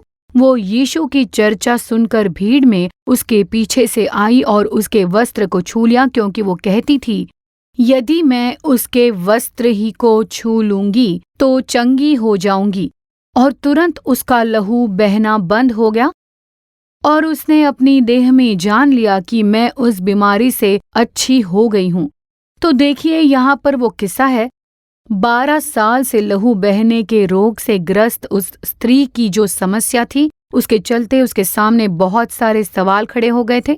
दुख के साथ वो यीशु को ढूंढती है। यीशु को ढूंढकर आते समय उस बहन के मन में सिर्फ एक ही बात चल रही थी, यदि मैं उसके वस्त्र ही को छू लूंगी तो चंगी हो जाऊंगी। तो ये विश्वास उस बहन के अंदर था। आज आप ये कार्यक्रम देख रहे हो तो आपका विश्वास आज कैसा है? मैं इस अद्भुत पर्व कार्यक्रम को देख रहा हूँ, हम प्रार्थना करेंगे तो यीशु चमत्कार करेंगे। क्या आपका ऐसा विश्वास है? तो वैसा विश्वास होना चाहिए आपका। इसीलिए तो आपने यहाँ पर 3 गवाहियों को देखा था। हम तीनों गवाहियों को आपके आगे लेकर आए थे। यीशु चमत्कार करने वाले प्रभु है। यीशु चमत्कार कर सकते हैं। उस बड़े विश्वास को आप प्राप्त कर लीजिए। प्रभु यीशु मेरे लिए चमत्कार करेंगे। 6 साल से उस बहन को बच्चा नहीं था, उसके लिए प्रभु ने चमत्कार किया था। हड्डियों की समस्या को प्रभु यीशु ने दूर कर दिया है। बहुत ही कठोर स्थिति से प्रभु यीशु ने उन्हें बहुत बड़ा छुटकारा दिया है। शराब की लत से यीशु ने छुड़ाया है। ऐसा कोई कार्य नहीं जो यीशु से संभव नहीं। तो देखिए, हड्डियों की समस्या, एक ही दिन में हड्डी की समस्या कैसे ठीक हुई? तो वो यीशु से संभव है। प्रभु यीशु से वो संभव है। प्रभु यीशु चमत्कार करेंगे। अगर आज आपका एक ऐसा विश्वास है तो आज आप अपना चमत्कार प्राप्त कर सकते हो। उस बहन के पास कैसा विश्वास था बताइए? अगर प्रभु यीशु के वस्त्र को भी मैं छू लूंगी तो मैं चंगी हो जाऊंगी। तो आज जब हम प्रभु यीशु से प्रार्थना करेंगे तो मैं अपना चमत्कार प्राप्त कर लूंगा। यीशु के पास आने से चमत्कार होंगे। ऐसा अगर आपके अंदर विश्वास है तो आज आप अपना चमत्कार प्राप्त कर सकते हो। आपका विश्वास आपके जीवन में चमत्कार लेकर आएगा। तो ऐसा विश्वास होने के कारण उस बहन के साथ क्या हुआ, देखिए, उसने अपनी देह में जान लिया कि उस बीमारी से वो अच्छी हो गई है। तो आपको भी एहसास होगा जैसे वो स्त्री ने यीशु के वस्त्र को छूते ही चमत्कार हुआ। यीशु आपको सिर्फ शांति देने वाले प्रभु नहीं, वो मात्र आपको शांति प्रदान करके भेजेंगे नहीं, पर जिस कार्य ने आपकी शांति को प्रभावित किया था उस कार्य में परमेश्वर आपको शांति प्रदान करेंगे और आपका जीवन पूरी तरह बदल देंगे। उस कार्य में आपको बल प्रदान करेंगे, उसके बारे में आपके लिए चमत्कार करेंगे, उस कार्य में आपके लिए छुटकारा देंगे। तो उस बहन के जीवन में भी यही हुआ। तो 12 साल से जिसकी लहू बहने की समस्या थी उसके जीवन में क्या हुआ, जैसे ही वो बहन यीशु के पास आई उन्होंने चंगाई पा ली थी, उन्होंने अपनी देह में उस चमत्कार को पाया। आज आप भी अपने शरीर में उस चंगाई को पाओगे। आपकी जो कोई भी समस्या क्यों न हो, आप जिस किसी कार्य को लेकर निराश हो, जिस किसी समस्या के कारण आप बहुत ही उदास हो, उस समस्या में प्रभु चमत्कार करेंगे और उस क्षेत्र में आप अपनी चंगाई को पालोगे। आप देख सकते हो, आप महसूस करोगे कि आपकी वो समस्या दूर हो चुकी है। उस स्थिति में आपकी जो भी उदासी थी, दुख था, जो शांति की कमी थी, जो वेदना थी, वो सब कुछ बदल जाएगा। यीशु सब कुछ बदल देंगे। आप सिर्फ विश्वास कीजिए। एक बार देखिए, एक युवक, वो बिल्कुल भी पढ़ाई नहीं करता था। हमारे यहाँ पर अचीवर्स की सभा होती है, उसमें उस बेटे ने आकर गवाही दी थी। वो एक युवक था और उसकी पढ़ाई में बिल्कुल भी मन नहीं लगता था। माता पिता कहते थे कि मेरा बेटा पढ़ाई नहीं करता। उस युवक ने गवाही दी कि मेरी माँ मुझे लेकर बहुत चिंतित थी, वो हमेशा मेरी बहुत ही चिंता करती थी कि मेरा बेटा पढ़ाई नहीं करता, तो वो कैसे पास होगा, कैसे उसे अच्छे मार्क्स मिलेंगे, अपनी 12वीं की परीक्षा में कैसे पास होगा। इस बात को लेकर मेरी माँ बहुत चिंतित रहती। पर जैसे ही मैंने प्रभु यीशु से प्रार्थना करनी शुरू की, प्रभु यीशु ने मेरी सहायता की। बड़ी मुश्किल से मैं 10th में पास हुआ, 12th में भी बड़ी मुश्किल से मैं पास हुआ और फिर भी प्रभु ने मुझे कॉलेज में एडमिशन दिलाया। मेरी माँ ने मेरे लिए बहुत ही प्रार्थना की, मैंने प्रार्थना की, बड़ी मुश्किल से ही मुझे एडमिशन मिला। बड़ी मुश्किलों से ही मैंने अपनी पढ़ाई पूरी की। पढ़ाई पूरी करने के बाद मुझे नौकरी नहीं मिल रही थी, उसके चलते मेरे परिवार में सब उदास थे, मेरी माँ उदास थी, मैं बड़ी वेदना में था। इसी उदासी के बीच मेरे घर में शांति नहीं थी और 5 साल घर में बहुत ही समस्या थी कि ऐसा क्यों हो रहा है। जब हम लोग इसी विचार में थे तब 5 साल के बाद हमारी प्रार्थना सुनकर प्रभु यीशु ने चमत्कार किया, मुझे एक अच्छी नौकरी दिलाई। आज मैं बहुत ही खुश हूँ। ऐसा उस युवक ने अपनी गवाही दी।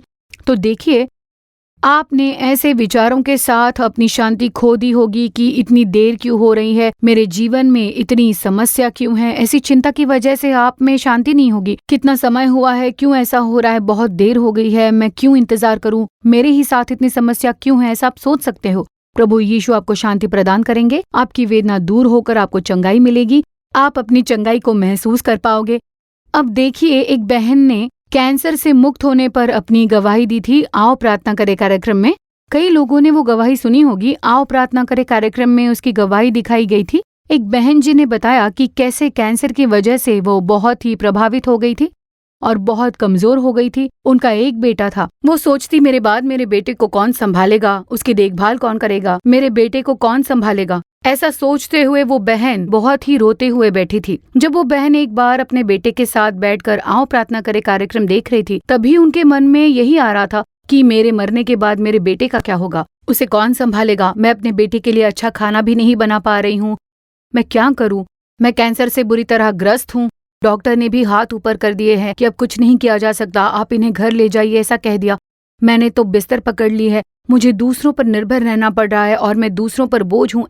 ऐसी वेदना के साथ वो बहन जब सोई हुई थी, उसी समय वो आओ प्रार्थना करे कार्यक्रम देख रही थी और कार्यक्रम के बीच में ही उन्होंने यीशु मसीह को अपने ऊपर हाथ रखते हुए महसूस किया। उन्होंने महसूस किया कि पेट के भाग से किसी ने कुछ उठाकर फेंक दिया है और ठीक उसी समय से उस बहन जी को एक चंगाई मिली। देखिए, बड़ी चिंता के साथ वो बहन जी लेटी हुई थी। दुख के कारण अपनी शांति खोकर वो बहन जी वेदना के साथ लेटी हुई थी। उस बहन जी की वेदना को ही दूर नहीं किया, पर प्रभु ने उन्हें चंगाई देकर एक बहुत बड़ा चमत्कार किया। वही प्रभु यीशु आज भी जीवित है। आप जो आज ये कार्यक्रम देख रहे हैं, आपके लिए वो चमत्कार करने वाले हैं। आप अपनी चमत्कार को प्राप्त करोगे। अपनी चिंता के कारण आपने अपनी शांति को खो दिया होगा, प्रभु इस चिंता को बदलकर आपको शांति प्रदान करेंगे, आपकी वेदना दूर करेंगे, आपको चंगाई प्रदान करेंगे। एक बार एक बहन जी यहाँ पर प्रार्थना के लिए आई हुई थी और जब उनसे पूछा गया कि किस लिए प्रार्थना करनी है तो उन्होंने कहा कि बहुत समय से मेरे घर में जादू टोने की समस्या है।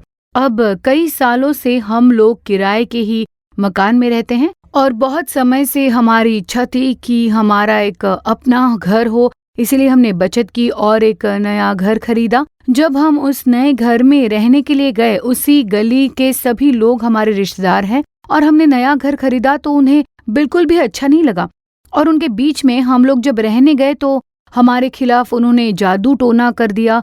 तो जब से हम लोग हमारे उस नए घर में रहने के लिए गए तब से वहाँ पर हमें बिल्कुल भी शांति नहीं है। लगातार घर में एक समस्या हो रही है, ऐसा लगता है कि कोई और भी हमारे घर में रहता है। हम डर के साथ उस घर में रह रहे हैं। दुष्ट आत्मा की समस्या है, किसी ने हमारे खिलाफ वहाँ पर जादू टोना किया है। समझ में नहीं आता कि क्या करें। हमारे परिवार में बिल्कुल भी शांति नहीं है, चैन से सो नहीं पाते हैं। अब देखिए, उन्होंने पैसे खर्च करके घर लिया, अब वो सोच रही हैं कि हम अब कहाँ जाएंगे। जितना भी हमने कमाया था हमने उस पर खर्च कर दिए, तो अब क्या करें। और मेरे बच्चों का भविष्य कैसा होगा। अब ये घर ही हमारे पास है और हम कहाँ जाएंगे। ऐसा सोचकर उन्होंने बड़ी चिंता के साथ हमसे पूछा कि क्या करें। हमें तो समझ नहीं आता कि क्या करें। ऐसे वो रोकर यहाँ पर आई थी। तो शैतान आपकी शांति को चुरा लेता है। आपका खुश रहना यहाँ पर कई लोगों को पसंद नहीं आएगा और कई बार शैतान आपकी शांति को चुराने के लिए काम करता है। तो वैसे समय में आपको क्या करना होगा। अब देखिए, लोग आपके विरोध में उठ खड़े हो सकते हैं और शैतान लोगों का इस्तेमाल करके आपके विरोध में कार्य कर सकता है, लेकिन आपको सिर्फ एक काम करना है, यीशु को थाम ले। तो मैंने उनसे कहा कि आप प्रार्थना कीजिए और आप हिम्मत के साथ घर जाइए। जितनी ज्यादा से ज्यादा प्रार्थना करेंगी उतना आपके मन में बदलाव होगा। जैसे जैसे आप प्रार्थना करेंगी स्थिति बदल जाएगी। तो उन्होंने बहुत प्रार्थना की, उनकी उदासी दूर हो गई, शांति की जो कमी थी वो भरपूर हो गई। वहां पर जब उन्होंने प्रार्थना की तो एक नई शांति और हिम्मत आई। वो हिम्मत के साथ घर लौटी और उस दिन के बाद वो समस्या नहीं रही। तो देखिए, कई बार शैतान आपके जीवन में संघर्ष लेकर आता है, दूसरे लोगों का इस्तेमाल करेगा या फिर इस तरह से जादू टोना के कार्य करता रहेगा। पर जब आप प्रार्थना करोगे तो जो कार्य आपको दुख देता है वो दुख पूरी तरह दूर हो जाएंगे। आपके मन में शांति रहेगी। यीशु की यही इच्छा है कि आपको वो शांति प्रदान करे, आशीष दे। इसीलिए किसी बात की भी आप चिंता मत कीजिए, किसी भी बात पर दुखी मत होइए। प्रभु यीशु हमें शांति प्रदान करते हैं। क्या दुख की वजह से आपके मन में बिल्कुल भी शांति नहीं है? तो प्रभु यीशु आपके दुख और चिंताओं को दूर करने वाले प्रभु परमेश्वर है। तो चिंता मत कीजिए, निश्चय ही आपका शोक आनंद में बदल जाएगा। अब आगे देखिए, डर के कारण हम अपनी शांति खो देते हैं। मरकुस के अध्याय 5 में आगे के कुछ वचनों को मैं पढ़ती हूँ। यीशु ने तुरंत अपने में जान लिया कि मुझ में से सामर्थ्य निकली है और भीड़ में पीछे फिरकर पूछा, मेरा वस्त्र किसने छुआ? उसके चेलों ने उससे कहा, तू देखता है कि भीड़ तुझ पर गिर पड़ती है और तू कहता है कि किसने मुझे छुआ। तब उसने उसे देखने के लिए जिसने ये काम किया था चारों ओर दृष्टि की। तब वो स्त्री ये जानकर कि मेरी कैसी भलाई हुई है, डरती और कांपती हुई आई और उसके पांव पर गिरकर उसे सब हाल सच सच कह दिया। अब देखिए यहाँ पर क्या होता है। 12 साल से जो लहू बहने के रोग से ग्रस्त थी, उसने ये सोचा कि मैं यीशु को छू लूंगी तो चंगाई पाऊंगी। अब यीशु पूछते हैं कि किसने मुझे छुआ है, बताओ। अब इतनी बड़ी भीड़ के बीच में उस बहन ने यीशु को स्पर्श करके अपनी चंगाई पा ली, पर यीशु कहते हैं कि मुझे किसने छुआ है। और इस सवाल के कारण उस महिला के मन में डर आ गया। यीशु ने पूछा, मेरा वस्त्र किसने छुआ? इस सवाल को सुनते ही वो महिला डर गई थी। लिखा है कि वो डरती और कांपती हुई उसके पांव पर गिरी। अब देखिए, ऐसे सवाल हमारे मन में एक डर लेकर आते हैं, शांति चली जाती है। एक सवाल जब हमारे हृदय में डर को लेकर आता है तो शांति खो सकती है। अब आप ये कार्यक्रम देख रहे हो और जैसे आप संदेश सुन रहे हो, यीशु मुझे शांति देंगे, ये विश्वास आपके मन में आ रहा है। पर मन में एक और सवाल आ सकता है कि हम इस कार्यक्रम से जुड़े हैं, इस कार्यक्रम के द्वारा मुझे शांति और समाधान मिल रहा है, पर कल आकर फिर से कर्जदार मुझे सताएंगे। आखिर वो कर्ज मुझे ही तो चुकाना है, वो इंस्टॉलमेंट मुझे ही भरना है। महीने की आखिरी तारीख 1 तारीख के पहले मुझे कर्ज चुकाना है। घर के और भी कई सारे खर्चे हैं, सब कुछ मुझे ही करना है, तो मैं क्या करूं? इसी सवालों के बीच में आप घिरे हुए होंगे। ऐसे सवाल आपके मन में डर लाते हैं कि मुझे इतने सारे पैसे चुकाने हैं, इंस्टॉलमेंट है, कर्ज चुकाने हैं और भी कई सारी दूसरी जरूरतें हैं, तो क्या करें? ऐसा एक सवाल आपको डरा रहा होगा। क्या मेरा भविष्य ऐसा ही रहेगा? ऐसा एक सवाल हो सकता है। मेरा क्या हाल होगा? मेरे जीवन का अंत कैसे होने वाला है? ऐसे कई सारे सवाल आपके मन में डर को लेकर आ सकते हैं और वैसे डर के कारण आज आपने अपनी शांति खो दी होगी। कल मुझे ऑफिस जाना है, कल मुझे स्कूल जाना है, कल मुझे कॉलेज जाना है, कल मुझे अपनी नौकरी पर जाना है, कारोबार को देखना है और वहां जाने के बाद उससे जुड़ी समस्याएं, मुझे अपना परिवार चलाना है, कई परेशानियां हैं, समझ में नहीं आ रहा है कि क्या करें। ऐसा एक सवाल आपको दुखी कर सकता है। कई लोग सोच सकते हैं कि पता नहीं मेरा भविष्य कैसा होगा, क्या ऐसे ही संघर्ष के बीच मुझे अंत तक रहना है, क्या इसी तरह मैं हर समय दबाव में रहूं, क्या मैं अपने जीवन में आगे बढ़ नहीं पाऊंगा, क्या इसी तरह दबा रहूंगा। तो इसी तरह के सवालों के बीच आज आप हमारे इस कार्यक्रम से जुड़े होंगे। डर के कारण शांति नहीं होगी। हो सकता है कि ऐसी ही शिकायतों के साथ आज हमारे इस कार्यक्रम से जुड़े हुए हो आप। कई बार ऐसे ही सवालों के कारण आपके मन में एक डर भर जाता है और शांति को आप खो देते हो। तो उसी डर के साथ अगर आज आप ये कार्यक्रम देख रहे हो तो प्रभु यीशु उस डर को बदलकर आज आपको शांति प्रदान करेंगे। एक बार देखिए, हमने व्यापारियों की एक सभा आयोजित की थी और वहां पर कई सारे व्यापारियों के परिवार आते हैं। अब उस भाई ने कारोबार शुरू किया था और उन्हें नुकसान उठाना पड़ा, तब उन्होंने आकर हमारी सभा में भाग लिया था। अब देखिए, उस भाई साहब की शादी हो चुकी थी और उनके 2 बच्चे भी थे। यहाँ आते समय वो भाई साहब बड़ी वेदना के साथ आए थे। तो ऐसी उनकी क्या वेदना थी? तब उन्होंने कहा कि इस कारोबार की वजह से मुझे बड़ा कर्ज उठाना पड़ रहा है। इस कारोबार के लिए मैंने पैसे उधार लिए थे, घर से गहनों को भी गिरवी रखकर मैंने पैसे उठाए थे और मैं अपने इस कारोबार में सारे पैसे लगा दिए थे, पर नुकसान हो गया। अब समझ नहीं आ रहा कि क्या करूं। अब मेरे भविष्य का, मेरे बच्चों का क्या होगा? खाने के लिए हम लोग क्या करेंगे? इसीलिए हम लोग यहाँ, मेरे भविष्य का क्या होगा, पता नहीं कि मैं आगे क्या करूं। मुझे तो शुरुआत से शुरू करना पड़ जाएगा। ऐसे कई सवालों के साथ कि अब मैं आगे क्या करूं? क्या फिर से मैं जीवन में ऊपर उठ पाऊंगा? क्या मैं आशीष पाऊंगा? क्या मेरे बच्चों का भविष्य उज्जवल रहेगा? क्या उन्हें मैं पढ़ा लिखा सकता हूं? क्या मैं कर्ज चुका पाऊंगा? क्या मेरे जीवन में आशीष रहेगा? क्या मेरा परिवार फिर स्थिर होगा? क्या मेरे परिवार में शांति रहेगी? ऐसे डर के साथ, वेदना के साथ अपनी शांति को खोकर आज आप इस जगह पर होंगे। तो आज आपको देखकर प्रभु यीशु यही कह रहे हैं कि मैं तुझे आशीष दूंगा, तुझे शांति दूंगा। मैं आपके लिए वचन क्रमांक 34 को पढ़ती हूँ। अब 12 साल से लहू बहने के रोग से ग्रस्त जो स्त्री थी, वो बहुत ही डरती हुई, कांपती हुई यीशु के पैरों पर गिरी। डर के कारण उसकी शांति खो गई थी। और यीशु ने जब सवाल किया कि किसने मेरा वस्त्र छुआ, तो उस सवाल से डर कर वो यीशु के पास आकर खड़ी हुई। वो डरती हुई, कांपती हुई यीशु के पैरों पर गिरी। उसे समझ नहीं आ रहा था कि क्या करे। तब देखिए यीशु क्या कहते हैं। यीशु ने उससे कहा, पुत्री, तेरे विश्वास ने तुझे चंगा किया है, कुशल से जा और अपनी इस बीमारी से बची रहे। तो देखिए डर, अब क्या करूं? हम लोग एक डर के साथ यहाँ पर है, अब क्या करें? वो यीशु के पास जाकर खड़ी हुई। तब क्या हुआ? पुत्री, तेरे विश्वास ने तुझे चंगा किया है, कुशल से जा। ऐसे प्रभु यीशु ने उसे आशीष दिया है। आप भी डर के साथ देख रहे हो ना?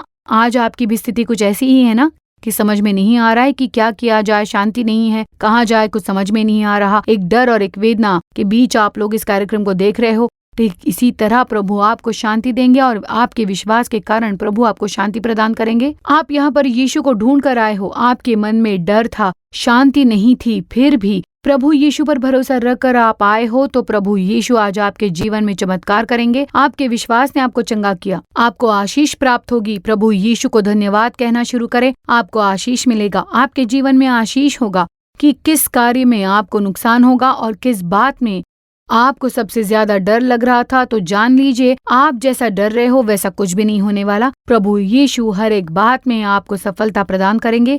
क्या आप आज डर के कारण अपनी शांति खो चुके हो? प्रभु यीशु शांति प्रदान करने वाले प्रभु हैं, इसीलिए वो कहते हैं कि कुशल से जा, तेरे कर्ज दूर होंगे, जीवन में समृद्धि रहेगी, कारोबार में वृद्धि होगी, पढ़ाई में जो आलसपन है वो दूर हो जाएगा। नौकरी के लिए नए दरवाजे खुलेंगे। बिल्कुल चिंता मत कीजिए, आपकी नौकरी के लिए दरवाजे खोलेंगे, प्रमोशन मिलेगा, आशीष प्राप्त होगी। एक बार देखिए, खेती बाड़ी करने वाले एक परिवारजन आए थे। हम लोग खेती बाड़ी कर रहे हैं, पर यहाँ आकर क्या किया जाए को समझ में नहीं आ रहा है। बहुत ही गरीबी में जीवन बीत रहा है, कर्ज की समस्या है, क्या करे समझ में नहीं आ रहा है। ऐसा सोचकर वो लोग यहाँ पर आए हुए थे प्रार्थना करवाने के लिए, और हमने उन्हें सलाह दी कि आप जो कुछ भी करें उससे पहले आप प्रार्थना जरूर कीजिए। प्रार्थना जरूरी है, आप कोई भी काम क्यों न करें, पहले प्रार्थना कीजिए। उनकी ये परेशानी थी कि वो खेती बाड़ी कर रहे थे, कर्ज में डूबे थे। वो कह रहे थे कि खेती बाड़ी को छोड़कर हम कुछ नहीं जानते, क्या हमारा कोई भविष्य भी है? हमें पता नहीं खेती को छोड़कर हम और क्या काम करेंगे, पता नहीं जीवन चलने के लिए हम क्या करें। तो हमने कहा कि आप जो कुछ भी क्यों ना करें, प्रार्थना के साथ कीजिए। सुबह उठते ही आप पहले बाइबल पढ़िए, प्रार्थना कीजिए, उसके बाद अपने काम पर जाइए। निश्चित ही देखिए आपको आशीष प्राप्त होगा। ऐसे हमने सलाह देकर भेजा और उन्होंने उसका अनुसरण किया। वो जो कार्य करते थे, प्रार्थना की बात करते थे, बीज बोते समय वो प्रार्थना के साथ करते थे, तब उनके जीवन में आशीष प्राप्त हुई। उनके खेत में बहुत बड़ी आशीष हुई, उनके सारे कामों में आशीष प्राप्त हुई। जो कोई कार्य उन्होंने प्रार्थना के साथ की, जिस कार्य में उन्हें नुकसान हुआ और वो लोग कर्ज में डूबे हुए थे, परमेश्वर ने कर्ज चुकाने में मदद की, आशीष प्रदान की। प्रभु यीशु ने उन्हें आशीष दी। प्रभु ने उनके जीवन में चमत्कार किया, उनका पूरा जीवन परिवर्तित कर दिया। आज वो कह रहे हैं कि हम आशीष के साथ है। हम आज भी खेती बाड़ी ही कर रहे हैं, पर प्रभु ने हमें आशीष दी है। जब प्रार्थना के साथ हम लोग अपना कार्य करते हैं तो हमने प्रभु का चमत्कार देखा है। ऐसा उन्होंने खुश होकर जाकर गवाही दी। तो देखिए, प्रभु यीशु चमत्कार करने वाले प्रभु हैं। हो सकता है डर के कारण आपने अपनी शांति को खो दिया है और आज हमारे इस कार्यक्रम को देखने के लिए हमारे साथ जुड़े हो सकता है आपकी स्थिति कोई भी नहीं जानता हो। आप जिस वेदना और संघर्ष से जूझ रहे हो, आपके मन का डर शायद कोई भी नहीं जानता होगा, लेकिन यीशु जानता है। वो बहन भी डरी हुई थी, कांपती यीशु के आगे आकर खड़ी रही। ठीक उसी तरह आज आप अपना डर यीशु को बताइए। यीशु आपके दुख को पूरी तरह बदल देंगे, आपकी चिंता बदल देंगे, आपके डर को बदल देंगे, आपकी शांति की कमियों को दूर करके आपको परिपूर्ण शांति प्रदान करेंगे। अब आइए इस वचन को हम फिर से पढ़ते हैं। यूहन्ना अध्याय 14 और वचन 27 को पहले हमने जो पढ़ा था उसे हम फिर से पढ़ने जा रहे हैं। मैं तुम्हें शांति दिए जाता हूँ, अपनी शांति तुम्हें देता हूँ, जैसे संसार देता है मैं तुम्हें नहीं देता। तो देखिए, यीशु यहाँ कुछ और बताते हैं कि जैसे संसार देता है उस तरह नहीं, मेरी शांति वैसी नहीं होगी। तो देखिए, शांति तो आपको हर जगह मिल जाएगी, लेकिन वो शांति कैसी होगी? जैसे संसार देता है वैसी शांति यीशु नहीं प्रदान करने वाले। इस संसार की शांति यीशु की शांति से अलग है। मतलब इस संसार में भी एक शांति है, वैसी शांति जो यीशु प्रदान नहीं करते। तो यीशु की ओर से आने वाली शांति और सांसारिक शांति के बीच में अंतर है। आगे का वचन हम पढ़ेंगे, तुम्हारा मन व्याकुल न हो और ना डरे। तो देखिए, यीशु जो शांति प्रदान करते हैं, संसार की ओर से आने वाली शांति आपको सच्ची शांति प्रदान नहीं करती, पर यीशु की शांति से आप व्याकुल नहीं होंगे, डरेंगे नहीं। और यही अंतर है यीशु की शांति और संसार की शांति के बीच। संसार में आपको अभिलाषाएं मिलेगी जो आपको कुछ देर की खुशी प्रदान कर सकती है। जो शांति स्थायी रूप से होती है, तो वो शांति आपका क्या हाल करती है? वो कैसी शांति होती है? अब देखिए, एक बात बताती हूँ। एक पिता थे, उनकी एक बेटी थी और वो अपने परिवार में अपनी बेटी के साथ बहुत ही खुश थे। पूरा परिवार हंसता खेलता परिवार था। उनकी पत्नी, बेटी और उनके बेटे भी थे और परिवार खुशहाल था। लेकिन देखिए, एक बार अचानक से वो बेटी जो बहुत ही युवा थी, एक टीनेजर लड़की थी, वो स्कूल में पढ़ाई कर रही थी और अचानक से वो लड़की एक दुर्घटना में मारी गई। और वो भाई साहब अपनी उस बेटी की मौत की खबर को ग्रहण नहीं कर पाए कि मेरी बेटी के साथ ऐसा क्यों हुआ और इस छोटी सी उम्र में ऐसा क्यों हुआ, मेरी बेटी के साथ ही ऐसा क्यों हुआ, उस बेटी की उम्र ही क्या हो रही होगी, ऐसा क्यों हुआ आखिर, मैंने कितने सपने देखे थे और ऐसा हो गया, और मेरी बेटी के साथ ऐसा नहीं होना चाहिए था, मेरे जीवन में ऐसा क्यों हुआ, मेरी बेटी के साथ ऐसा क्यों हुआ। तो ऐसे कई सवालों के साथ दुख और चिंता के बीच उस भाई ने अपनी सारी शांति खो दी। और उस भाई साहब को देखते ही मैं समझ गई थी कि वो बहुत ही दुख और चिंता में डूबे हुए हैं, बहुत ही गुमसुम रहते थे, क्योंकि उन्हें शांति नहीं थी और शांति खो जाने की वजह से वो अपने आप को काबू में नहीं रख पाए और फिर शराब पीने लगे। वो भाई साहब दिन भर अपना काम करते थे। काम पर से घर लौटते समय उन्हें अपनी बेटी की याद आती थी कि मेरी बेटी यहाँ पर बैठती थी, मेरी बेटी यहाँ से चलती थी, मेरे साथ हंसते हुए बात करती थी। उसे सोचकर वो बहुत ही चिंतित और दुख में पड़ जाते थे और इसीलिए अपने दुख को भूलने के लिए वो शराब पीने लगे थे। शराब के आदी हो गए। एक गम को भूलने के लिए, उदासी को छुपाने के लिए वो तात्कालिक शांति की खोज में निकले थे। वो बस कुछ देर की शांति थी, पर यीशु जो शांति देते हैं वो परमानेंट शांति है और यही फर्क है। वो भाई साहब शराब पीने लगे थे, शांति की खोज में वो शराब पीने के आदी हो गए थे। वो बिना शराब पिए नहीं रह पाए, पर आज प्रभु यीशु मसीह आपको एक परमानेंट समाधान देने के लिए इच्छुक है। वो भाई साहब यहाँ पर आए थे और उन्होंने शराब छोड़ने की इच्छा जाहिर की। यहाँ पर हमने उनके लिए प्रार्थना की और जब वो इस स्थान से लौटे तब अपनी उस शराब पीने की आदत से छुटकारा पाकर वो यहाँ से लौट कर गए। और ठीक उसी तरह क्या आप भी अपनी शांति किसी और स्थान पर ढूंढ रहे हो? मेरे मन में शांति नहीं है और मैं हमेशा एक प्रकार के दुख में, एक प्रकार की वेदना में ही डूबा रहता हूँ। अपनी उदासी और वेदना को भूलने के लिए मैं क्या करूँ? ऐसी शांति की खोज करते हुए क्या आप सांसारिक शांति की खोज कर रहे हो? क्या शराब पीते हो? क्या दूसरे पापों में पड़ रहे हो? प्रभु यीशु आपको छुटकारा देना चाहते हैं। हो सकता है आप इस तरह एक पाप में फंसे हो। सच्ची शांति की खोज में आप पाप में पड़े हुए हो सकते हो, पर यीशु आज आपको एक छुटकारा देना चाहते हैं। आप जब यीशु के पास आते हो, यीशु आपको छुटकारा देंगे। वो जो शांति देंगे वो एक परमानेंट शांति होगी। जान लीजिए कि ये संसार जो शांति प्रदान करता है वो बस कुछ ही देर की होती है। वो टेम्परेरी होती है, तात्कालिक शांति होती है। और साथ ही संसार से मिलने वाली जो शांति होती है वो हमें पापों की ओर धकेल देती है। संसार से मिलने वाली शांति हमें पाप की ओर धकेल देती है। देखिए, इसी से जुड़ी और एक खबर मैं आपको बताना चाहती हूँ कि एक युवक के बारे में है। वो युवक एक कंपनी में अच्छी नौकरी कर रहा था, तो उसने उसके साथ जीवन में एक बार जो हुआ उसके बारे में बताया। उसने देखिए कहा कि उसकी और उसके पत्नी के बीच किसी समस्या के चलते दोनों अलग हो गए थे और वो वेदना सहन नहीं कर पा रहा था कि मेरे साथ ऐसा क्यों हुआ, क्या कारण है। अब मुझे समझ में नहीं आ रहा है कि मैं क्या करूं। मेरे साथ ऐसा क्यों हुआ? सभी तो खुश है, मेरे आसपास के सभी लोग खुश है, सिर्फ मेरे जीवन में ऐसी एक स्थिति क्यों आ गई? मैं इसे सहन नहीं कर पा रहा। इन्हीं विचारों के बीच वो भाई बहुत ही वेदना में था। वो युवक बहुत ही दुख और उदासी में था कि उसकी पत्नी उसे छोड़कर चली गई थी। उसे शांति नहीं थी। मेरे साथ ऐसा क्यों हुआ? मेरा जीवन ऐसे अलग क्यों हुआ? उसे दूसरों पर गुस्सा आता था, अपने आसपास के लोगों पर, अपने परिवार के लोगों पर, अपनी पत्नी पर, अपने बच्चों पर। उसे क्या करूं कुछ समझ में नहीं आ रहा था। शांति को खोकर जब वो घर पर बैठा था तब वो अपनी शांति को ढूंढते हुए पाप की ओर चलने लग गया। इंटरनेट पर बुरी चीजें देखना शुरू कर दी, तो ऐसे सांसारिक शांति की खोज में वो लग गया था। गलत मार्ग पर चलता था, गलत काम करता था, पर घर लौटते ही वो अपनी शांति को ऐसी ही बातों में ढूंढता। तो देखिए, अपने जीवन में अगर आपको लगता है कि आपके जीवन में शांति नहीं है, पर आप सांसारिक शांति की खोज में रहते हो, तो वो कार्य आपके जीवन में पाप लेकर आएगा। सांसारिक शांति हमेशा तात्कालिक होती है और सांसारिक शांति आपको पाप की ओर धकेल देती है। संसार द्वारा मिलने वाली शांति आपसे पाप करवाती है। हो सकता है आज आप में से भी कई लोग शांति के खोज में रहेंगे। आप भी इसी तरह के किसी पाप में पड़कर यहाँ पर बैठे होंगे। मैं ये देखता हूँ तो मुझे शांति मिलती है, ये काम करता हूँ तो मुझे शांति मिलती है। आप जानते हो कि आप पाप कर रहे हो, फिर भी आप बुरी तरह से इस पाप में फंस जाते हो। आप जरा सोचिए कि आप अपनी शांति कहाँ पर ढूंढ रहे हो। क्या आप बहुत उदासी में पड़े हो? कई लोग कहते हैं कि मेरे जीवन में शांति नहीं है। क्या आप भी वैसी स्थिति में हो? आप अपनी शांति कहाँ ढूंढ रहे हो? आप जरा सोचिए कि आप अपनी शांति कहाँ ढूंढ रहे हो। अपने आप को जांच कर देखिए।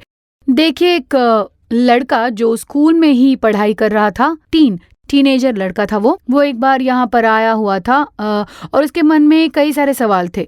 तब हमने उससे कहा, ठीक है, अपने सवाल बताओ। तब उसने कई सवाल किए कि ये कैसे होता है, वो कैसे होता है, इसका क्या है, उसका क्या है। और अब देखिए, इतने सारे सवाल करके आखिर में उसने एक बात कही कि उसके जीवन में बहुत सारे सवाल है, जो सवाल वो कई देर तक हमसे कर रहा था। और उसके बाद आखिर में उसने कहा कि बचपन से ही मेरी नानी ने ही मुझे पाला पोसा है। मेरी माँ और मेरे पिताजी दोनों बाहर ही रहते थे। तब मेरी नानी ही मेरी देखभाल करती थी, वही संभालती थी, उन्होंने ही मुझे संभाला। एक बार मेरी नानी बहुत ही कमजोर हो गई थी, वो ठीक से बैठ भी नहीं पा रही थी। फिर वो गुजर गई और मैं बहुत ही अकेला पड़ गया था। मेरे माता पिता ने कहा कि अब तुम बड़े लड़के हो चुके हो, इसलिए घर पर तुम अकेले ही रह सकते हो। तो मैं सुबह स्कूल जाता था और शाम के 4 या 5 बजे घर लौटा था। मेरे माता पिता शाम 7 के बाद आते थे। तब तक मैं घर पर अकेलेपन में रहता था। मन में न शांति थी न समाधान था। मैं क्या करता, अपनी नानी को मैं बहुत मिस करता था। एक एहसास कि मेरा कोई भी नहीं है। तभी मैंने अपना फोन उठाया। उसमें मैं काफी कुछ देखने लगा था। कई लोगों से बातें करने लगा। अब मैंने गलत लोगों के साथ दोस्ती की है। मैं गलत लोगों से बातें करता हूँ, उनकी सलाह सुनता हूँ। मुझे पता नहीं कि ये सही है या गलत। मैं तो सिर्फ अकेलेपन में था और अपना अकेलापन दूर करने के लिए मैं ये सब कर रहा था। मैंने इन चीजों का सहारा लिया और दूसरी ओर के लोग भी उनके अकेलेपन को दूर करने के लिए मुझे बोलने लगे। और तो कुछ नहीं, मुझे लेकिन पता नहीं कि ये सही है या गलत। मैं अकेलेपन में था, मुझ में शांति नहीं थी। मुझे पता नहीं कि क्या करूं। ऐसे एक सवाल के साथ वो आया था। देखिए, ये वो शांति है जो संसार देती है। जब आप ऐसी शांति को ढूंढते हो, वो आपको कहाँ ले जाती है, इस पर आपको गौर करना होगा। क्या वो शांति आपके लिए परमानेंट रहेगी या फिर बस तात्कालिक रूप के लिए होगी?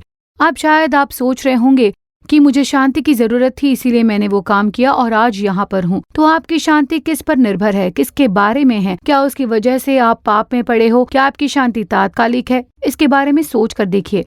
अगर आप ऐसी एक शांति में पड़े हो, अगर ऐसी शांति की खोज में लगे, तो आपको यीशु की जरूरत है। यीशु ने आपको वचन दिया है कि जैसा संसार देता है वैसी शांति मैं तुम्हें नहीं देता। तुम व्याकुल मत होना, ना डरना। आपको यीशु की शांति पाने के लिए लौटना होगा। यीशु आपको शांति प्रदान करेंगे। कई बार आप देखिए आपकी शांति किस तरह से खो देते हो। आपकी शांति पाप के कारण खो जाती है।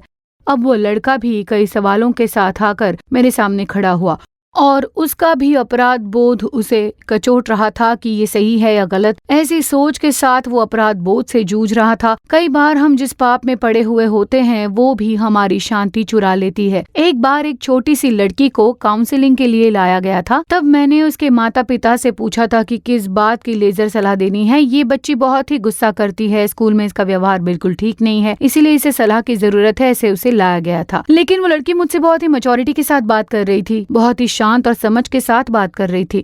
मुझे बड़ा आश्चर्य हुआ कि इतनी छोटी सी बच्ची और इतनी समझदारी की बात कर रही है।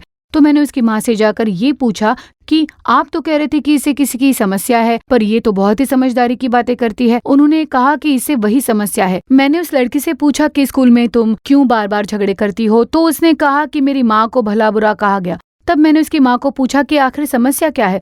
तब मुझे उनसे बात करने पर पता चला कि वो माँ और बेटी साथ में नहीं रहते थे। वो माँ उसकी बेटी से बात नहीं करती। तब स्कूल में भी मेरा मजाक उड़ाया जाता कि तेरी माँ खुद तुझसे बात नहीं करती। तब मैंने उसकी माँ से पूछा कि आखिर बात क्या है? आपकी बेटी तो बहुत समझदार लगती है, पर आप ऐसा क्यों बोल रहे हो? तब उस लड़की की माँ ने मुझसे कहा कि दरअसल बात यह है कि मेरी शादी से पहले ही मेरी ये बेटी पैदा हो गई थी और इसके पैदा होते ही मेरे जो पति है वो मुझे छोड़कर चले गए। फिर एक दिन इसने अपने पिताजी को देखने की जिद की। तब मैंने उस व्यक्ति को फोन करके बुलाया और तभी उस व्यक्ति ने इसे कहा कि अब से तुम अपनी माँ को डिस्टर्ब मत करना। अब से तुम्हारा कोई पिता नहीं है, सिर्फ माँ ही है, तो अपनी माँ को डिस्टर्ब मत करना। ऐसे कहकर वो चले गए। इस बात को सुनकर वो बच्ची बहुत ही पीड़ा में थी और मेरी बेटी को देखकर मैं दुखी थी कि मेरे जीवन में ऐसा क्यों हुआ।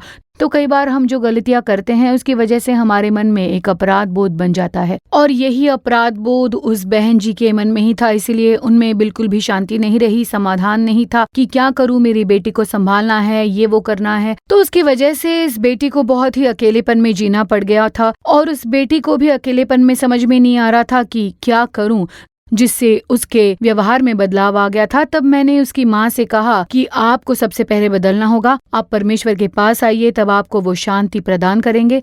तो इसी तरह संसार जो शांति देती है वो कई बार आपको पाप में धकेल सकती है। वो तात्कालिक होती है। पाप हमारी शांति को चुरा लेता है। क्या पाप में पड़ने के कारण आपकी शांति चुरा ली गई है?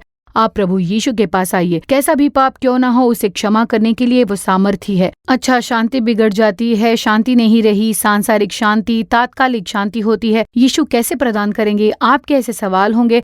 अब देखिए, एक युवती के बारे में मैं आपको बता रही हूँ। कई लोग नौकरी के लिए यूएस जाते हैं। वो लड़की भी IT कंपनी में काम करने के लिए यहाँ से वो US नौकरी के लिए चली गई। अब नौकरी के लिए गई थी, इसीलिए सारा काम उन्हें ही करना पड़ा। किराए पर उन्होंने मकान तो ले लिया था, पर सुबह से शाम तक सारा घर का काम उन्हें ही करना पड़ता। खाना बनाने से लेकर घर की देखभाल, फिर ऑफिस का काम, सब कुछ उन्हें अकेले ही संभालना पड़ गया था। और वो सब कुछ ठीक ठाक कर रही थी। तब उनके मन में कई बार ये विचार आता था कि मेरे घर पर सब है, मेरे माता पिता है, पर यहाँ मेरी सहायता करने वाला कोई भी नहीं है। पर अगर अब मैं उन्हें यहाँ का हाल बताती हूँ तो शायद वो चिंतित हो जाएंगे कि मेरी बेटी वहाँ पर बहुत ही दुखी है। इस वजह से उस बेटी ने अपने माता पिता को नहीं बताया, पर मन में अकेलेपन के साथ रही, वेदना में रही, शांति खो गई कि मैं अकेलेपन में रह रही हूँ, वेदना में रह रही हूँ। यहाँ पर मेरा कोई नहीं है, मेरी सहायता करने वाला कोई नहीं है, साथ रहने वाला कोई नहीं है, मेरी मदद करने वाला कोई भी नहीं है। सब लोग छोड़कर चले गए, बस नाम के दोस्त हैं, वो भी मुझे छोड़कर चले गए हैं, वो भी मदद के लिए नहीं आए। मैं घर पहुँचती तो 4 दीवार के अंदर मैं अकेली रहती हूँ, मेरे साथ कोई नहीं है, कोई बात नहीं करता है। US टाइम और इंडिया टाइम में फर्क होने के कारण वो बेटी रोजाना अपने माता पिता के साथ बात नहीं कर पाती थी। क्या करे, अकेलेपन के चलते उस बेटी ने अपनी सारी शांति खो दी थी। बहुत ही संघर्ष के बीच में वो थी। मैंने बताया था ना कि बाप का संघर्ष चल रहा था, उस जवान बेटी के जीवन में भी ऐसा ही चल रहा था। और इस वेदना के बीच में विचार आते हैं कि पाप के अलावा क्या कुछ नहीं है, क्या करूं मैं अपनी शांति को खोजने, कहाँ जाऊं। ऐसे सोचते हुए आंसुओं के साथ उसने यीशु को पुकारा, यीशु मैं क्या करूं बताइए। और तुरंत ही उसने एक दर्शन पाया और उस दर्शन में देखा कि प्रभु यीशु कलवरी के क्रूस पर लटके हुए हैं। ये दर्शन उन्होंने देखा और उसमें यीशु ने कहा कि कई लोग मेरे साथ थे, मेरे आसपास आगे पीछे कई लोग थे, पर क्रूस पर मैं अकेले ही लटका था। मैंने अकेले ही अपना सारा काम किया। तो मैंने ऐसा क्या किया था, किस वजह से मेरा अकेलापन दूर हो गया था। बहुत सारी पीड़ाएं और समस्याएं लोगों के द्वारा समस्या थी, अपने ही लोगों ने पकड़वाया। मेरे पास कोई नहीं था, कोई नहीं था। जो थे वो लोग भी मुझे छोड़कर चले गए थे, जिन पर भरोसा किया वो लोग भी मुझे छोड़कर चले गए। ऐसी एक स्थिति क्यों आई? ऐसे सवालों के बीच में जब मैं थी तब भी मैंने सारी चीजों का अनुभव अकेले ही किया। क्यों मैंने अकेले ही अनुभव किया? क्योंकि मैं अकेली नहीं थी, पर पिता परमेश्वर थे। तो देखिए, प्रभु यीशु कहते हैं कि मैं तेरे संग हूँ, इसीलिए तू चिंता मत कर। ऐसे प्रभु यीशु ने उससे बात की। तो यीशु का दर्शन पाकर उस लड़की ने यीशु से बातें की, यीशु ने उसके मन से बातें की। तब उस बेटी को अपने मन में शांति मिली, उस बेटी ने पूर्ण छुटकारा पाया। उस दिन से उस बेटी के जीवन में अकेलापन नहीं था, वो शांति की खोज में यहाँ वहाँ नहीं भटकी। यीशु मेरे साथ है, वो बिल्कुल मेरे पास में ही है, ऐसा कहकर उसने अपनी शांति प्राप्त की। और आज क्या आप किसी एक विषय में शांति को खो चुके हो? आपको एक शांति की जरूरत है, आपको दिलासे की नहीं, शांति की जरूरत है। देखिए, इन दोनों के बीच एक फर्क है। प्रभु मुझे दिलासा चाहिए, ये एक अलग बात है, और मुझे शांति चाहिए। हो सकता है कई सारे लोग आपको सांत्वना दे। अगर आप किसी को ये कहें कि मुझे एक समस्या है और आप किसी को फोन करें, अपने दोस्तों को, परिचितों को, उनके घर के लोगों को, वो जवाब देंगे, आपको दिलासा देंगे। वो कह सकते हैं कि ये सब बदल सकता है, हर कोई साथ है, मदद करेगा और कहेगा कि सब अच्छा होगा, ऐसा कहकर वो दिलासा देंगे। यीशु आपको शांति देना चाहते हैं। क्या आज आपको शांति को प्राप्त करना चाहते हैं? तो चलिए हम प्रार्थना करेंगे। वो शांति हमें कैसे मिलती है? पवित्र आत्मा के द्वारा मिलेगी। अभी हम प्रार्थना करने जा रहे हैं और कहेंगे, यीशु मुझे शांति दीजिए। क्या आपने शांति को खो दिया है डर की वजह से या फिर किसी पाप की वजह से? पहले आप शांति प्राप्त करें, पहले आप शांति के लिए प्रार्थना करें। आइए सब मिलकर प्रार्थना करते हैं। हमें शांति की जरूरत है, उसके लिए हम प्रार्थना करने जा रहे हैं। इस स्थान पर सबसे पहले यीशु आपके जीवन में पवित्र आत्मा के द्वारा शांति लाने वाले हैं। अगर आप चाहते हैं कि पवित्र आत्मा आपके जीवन में कार्य करे, तो पहले अपने पापों को स्वीकार करें, अपने पापों को मान लीजिए और प्रभु से क्षमा के लिए प्रार्थना करें। आपने अपनी शांति को खो दी है। आपने अपनी शांति कहाँ पर खोई है और आप अपनी शांति की खोज कहाँ कर रहे हो? तो आप सांसारिक शांति को पाने के लिए एक वास्तव के स्थान पर गए होंगे। शराब पीने या नशीली चीजों की सेवन की आदत या कोई और गलत चीज या गलत मार्ग हो सकता है। आपने अपनी शांति की खोज करने के लिए शायद उस गलत मार्ग को अपना लिया हो सकता है आप लोग सांसारिक शांति की खोज में गए होंगे। अब आप यीशु के साथ प्रार्थना करें, यीशु मैंने गलती की, मैंने एक क्षणिक सुख की खोज में संसार की शांति को अपनाया और मैंने गलत कार्य किए प्रभु, गलत बात की है मैंने प्रभु, और गलत लोगों के साथ मैंने बहुत समय बिताया है। यीशु मुझे क्षमा कीजिए। प्रभु मेरे पापों को क्षमा करे। मैंने गलत चीजों को देखने का पाप किया, मैंने गलत लोगों से बात की है, गलत मित्रता की है, गलत कार्य को मैंने अपनाया है। प्रभु मुझे क्षमा करे। कुछ लोग अपने पापों के कारण दुखी होकर बैठे हैं। उन्होंने शांति खो दी है, शांति खो बैठे हैं और व्याकुल है। कहिए, यीशु मुझे शांति चाहिए। चिंता के कारण आप आज इस हाल में पड़े हुए होंगे। अब आप अपने पापों को स्वीकार कीजिए, अपने पापों को हर एक लोग स्वीकार कीजिए। जब आप सच्चे मन से पाप स्वीकार करके प्रार्थना करोगे तो आपके पाप क्षमा किए जाएंगे। यीशु मसीह का लहू आपके सारे पापों को शुद्ध करेगा। जब आपके पाप शुद्ध किए जाएंगे तो पवित्र आत्मा से आप परिपूर्ण हो जाएंगे। जब पाप क्षमा होगा तब आपको ये एहसास होगा कि यीशु मेरे साथ है। कहिए, यीशु, हे यीशु, मेरे पाप क्षमा कीजिए। यीशु, अपने लहू से मुझे शुद्ध कर दीजिए। प्रभु, 2 मिनट प्रार्थना करें। सभी लोग अपने मुंह खोलकर प्रार्थना कीजिए। हे प्रभु, मुझे शांति चाहिए। अब आप लोग इस स्थिति में हो, आप ही हो जो शांति के लिए गलत रास्ते में चले गए थे, गलत लोगों में,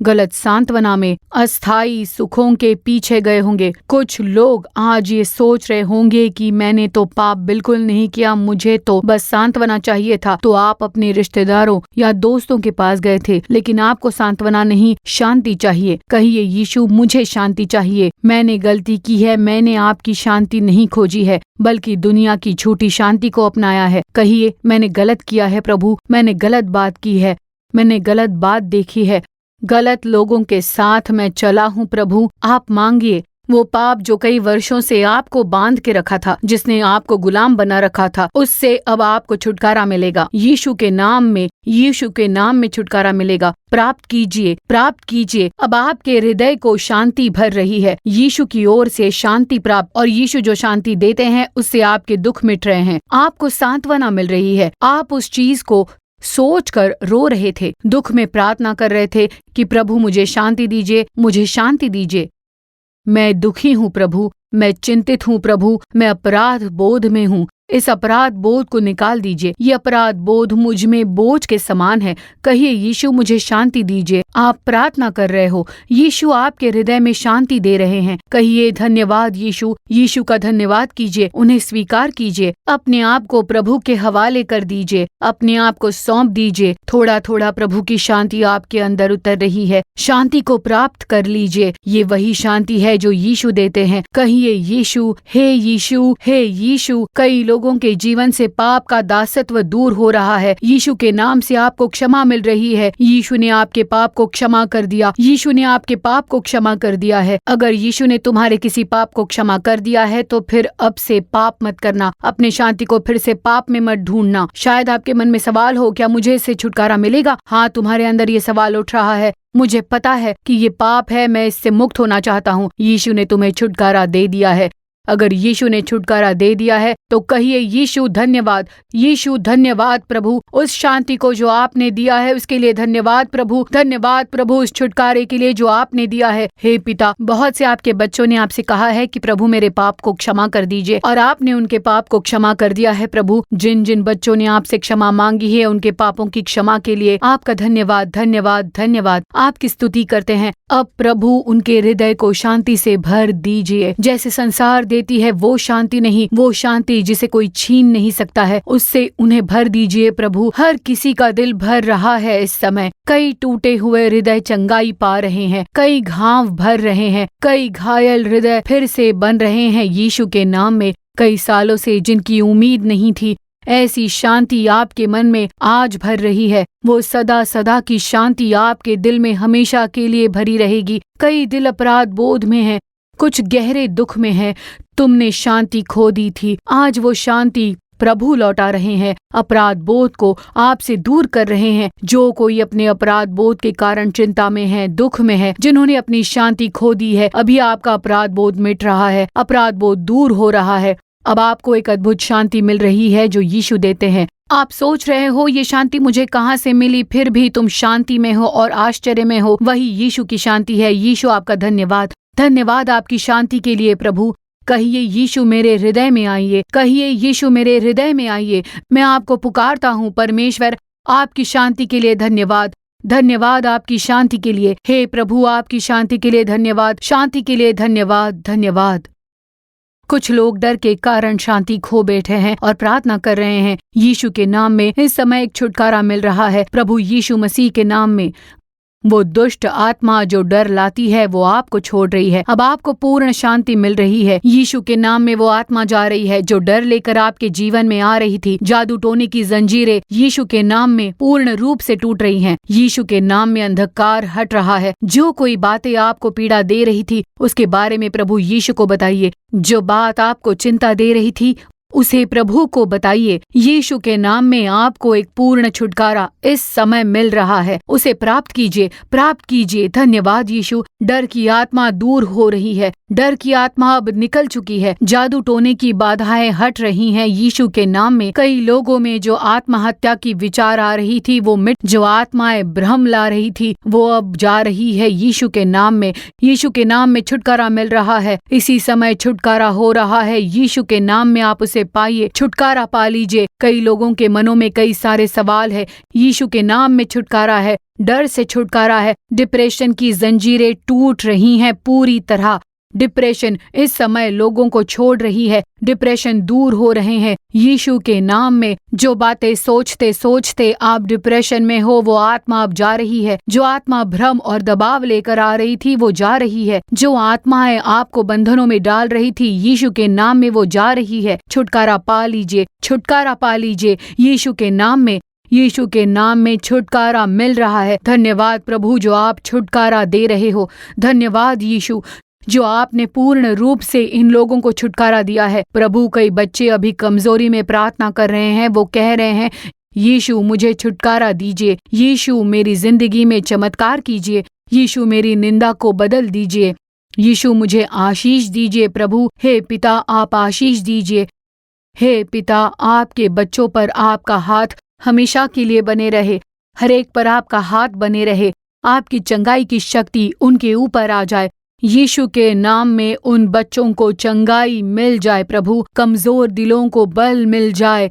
जो भी कमजोरी उनके हृदय में है वो मिट जाए। उनका हृदय नया बन जाए। प्रभु उनके दिल सामान्य रूप से कार्य करें। यीशु के नाम में चंगाई हो जाए। हे पिता उनके दिल में शांति भर जाए। जो भी कमी है वो पूरी हो जाए। प्रभु जो हृदय तेज धड़कता है वो सामान्य हो जाए। धन्यवाद यीशु जो आपने उनके दिल को छूकर चंगाई दी है। हड्डियां प्रभावित हुई हैं। हड्डियों की समस्या से पीड़ित लोग प्रार्थना कर रहे हैं। यीशु के नाम में इन हड्डियों को शक्ति मिले। हड्डियों की सभी रोग यीशु के नाम से पूर्ण रूप से दूर हो जाए। यीशु के नाम से हड्डियों का क्षय ठीक हो जाए। रीढ़ की हड्डी की समस्या से पीड़ित लोग प्रार्थना कर रहे हैं। यीशु के नाम में रीढ़ की सभी विकृतियां दूर हो जाए और पूर्ण स्वास्थ्य मिल जाए। हे यीशु इन्हें चंगाई दीजिए। जो बच्चे हड्डियों की समस्या से जूझ रहे हैं, जो रीढ़ की हड्डी की समस्या से जूझ रहे हैं, उन्हें चंगाई दीजिए, चंगाई दीजिए। हड्डियों में आपका सामर्थ्य भर जाए। यीशु के नाम में एक चमत्कारिक चंगाई हो जाए। हड्डियों में एक नया बल आ जाए। सारी हड्डियों में और सारे जोड़ों में एक बल आ जाए। जो हाथ और पैर काम नहीं कर पा रहे थे उनमें एक नया बल प्रदान कीजिए। प्रभु यीशु मसीह के सामर्थ्यशाली नाम में प्रभु आप चंगाई दे रहे हो उसके लिए धन्यवाद। आपकी चंगाई के लिए धन्यवाद। प्रभु यीशु के नाम से अद्भुत कार्य हो रहे हैं। यीशु के नाम में चमत्कार हो रहे हैं। कई लोग पेट के अल्सर से मुक्ति पा रहे हैं। यीशु के नाम से पाचन तंत्र की सभी समस्याएं दूर हो रही हैं। गुर्दे की पथरी पूर्ण रूप से गायब हो रही है। पाचन तंत्र ठीक हो रहे हैं। यीशु के नाम में सिकुड़े हुए गुर्दे पूर्ण हो रहे हैं। यीशु के नाम से गुर्दे पूरी तरह कार्य कर रहे हैं। यीशु के नाम में, यीशु के नाम में यीशु के हाथ स्पर्श कर रहे हैं। बेजान अंगों में अब जान आ रही है। जो अंग कार्य नहीं कर पा रहे थे वो इस समय कार्य करने लगे हैं। किडनी में जो समस्या है वो पूर्ण रूप से दूर हो रही है। किडनी में समस्या के साथ ये लोग प्रार्थना कर रहे हैं। पिता इनकी किडनी पर हाथ रखकर उन्हें चंगा कर दीजिए। परमेश्वर यीशु के नाम में किडनियां पूर्ण रूप से चंगी हो जाए। गुर्दे में पथरी की जो समस्या है वो पूर्ण रूप से गायब हो जाए। सिकड़े हुए गुर्दे पूर्ण हो जाए। यीशु के नाम से गुर्दे पूरी तरह कार्य करने लग जाए। यीशु के नाम में, यीशु के नाम में प्रभु आपकी चंगाई के लिए आपका धन्यवाद। धन्यवाद प्रभु। श्वसन समस्या, लगातार जुकाम यीशु के नाम से पूर्ण रूप से दूर हो जाए। टीबी के गांठ पूर्ण रूप से गायब हो जाए। जो कोई टीबी के रोग से ग्रस्त है उन्हें पूर्ण रूप से चंगाई दीजिए प्रभु। आप अभी चंगाई कर रहे हो उसके लिए धन्यवाद। टीबी के गांठ गायब हो रहे हैं उसके लिए धन्यवाद। सर्दी जुकाम की समस्याएं दूर हो रही हैं। प्रभु यीशु के नाम से पूर्ण रूप से चंगाई प्राप्त हो रही है। शरीर में जो एलर्जी की समस्या है वही यीशु के नाम में इस समय पूर्ण रूप से दूर हो रही है। हे यीशु, आपके द्वारा दी गई चंगाई के लिए धन्यवाद। त्वचा की एलर्जी यीशु के नाम में दूर हो रही है। आपके द्वारा दी गई चंगाई के लिए धन्यवाद प्रभु। यीशु के नाम में परिपूर्ण चंगाई मिल रही है। आपकी चंगाई के लिए धन्यवाद प्रभु। आपकी चंगाई के लिए धन्यवाद परमेश्वर। प्रभु का हाथ इस समय नसों के ऊपर रखा जाता है। नसों के दर्द से होने वाला सिर दर्द दूर होता है। आंखों की समस्या यीशु के नाम से दूर हो रही है। नसों की कमजोरी के कारण लंबे समय तक खड़े ना रह पाने की समस्या यीशु के नाम से पूर्ण रूप से दूर हो रही है। हे यीशु, आपके द्वारा दी गई चंगाई के लिए धन्यवाद। यीशु के नाम में चंगाई के लिए धन्यवाद। कई लोग पैरों की समस्याओं के लिए प्रार्थना कर रहे हैं। यीशु के नाम से उनके पैरों में इस समय पूर्ण रूप से चंगाई आ जाए। हे प्रभु यीशु, आपके द्वारा दी गई चंगाई के लिए धन्यवाद प्रभु। हे पिता, आपके द्वारा दी गई चंगाई के लिए आपका धन्यवाद परमेश्वर। हे यीशु, चंगाई देने के लिए आपका धन्यवाद। जो लोग हे यीशु मुझे चंगाई दीजिए ऐसा कहकर प्रार्थना कर रहे हैं उन सभी पर अपने हाथ रख लीजिए। कर्ज की समस्या से जूझ रहे लोगों के लिए इस समय हम लोग प्रार्थना करते हैं। गर्भधारण की आशीष के लिए प्रार्थना कर रहे लोगों के लिए हम लोग प्रार्थना करते हैं। एक मन होकर प्रार्थना करते हैं। हे प्रभु, इन बच्चों को आप ज्ञान दीजिए, उनकी नौकरी में आशीष दीजिए, व्यवसाय में आशीष दीजिए प्रभु। गर्भाशय की समस्याएं पूर्ण रूप से दूर हो जाएं प्रभु। हे प्रभु, आपके द्वारा दी गई आशीषों के लिए आपका कोटि कोटि धन्यवाद प्रभु। आपका धन्यवाद। कर्ज की समस्याएं दूर होती हैं इस समय। आप लोग प्रभु की आशीष से प्राप्त कीजिए। हे यीशु, आपकी सहायता के लिए आपका धन्यवाद। आपने हमारी प्रार्थना सुन ली है उसके लिए धन्यवाद। कई बच्चों को स्पर्श करके आपने परिपूर्ण चंगाई दी है उसके लिए धन्यवाद। यीशु के नाम में आमीन।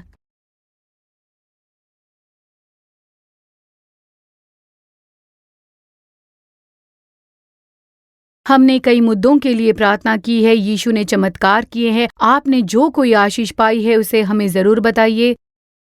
अब हम आराधना का एक गीत गाएंगे। यीशु ने कई लोगों को चंगा किया है। इस समय हम प्रभु की स्तुति करेंगे, धन्यवाद देंगे और कई बच्चों ने जिन्होंने शांति प्राप्त की है यीशु की स्तुति करते रहें। यीशु की शांति को थामे रखिए। तो आइए स्तुति के साथ प्रभु का धन्यवाद करें। यीशु के लहू हमारे लिए बया है। ओ लहू को, हमारे सब पापों को, शापों को निकालने वाले यीशु के लहू को हम आज गीत में गा के उसको महिमा करेंगे। शक्ति है, शक्ति महाशक्ति है यीशु के लहू में। शक्ति है, शक्ति महाशक्ति है यीशु के लहू में। शक्ति है, महाशक्ति है यीशु के लहू में। शक्ति है, शक्ति महाशक्ति है यीशु के लहू में। There is power, power, wonder-working power in the blood of the Lamb.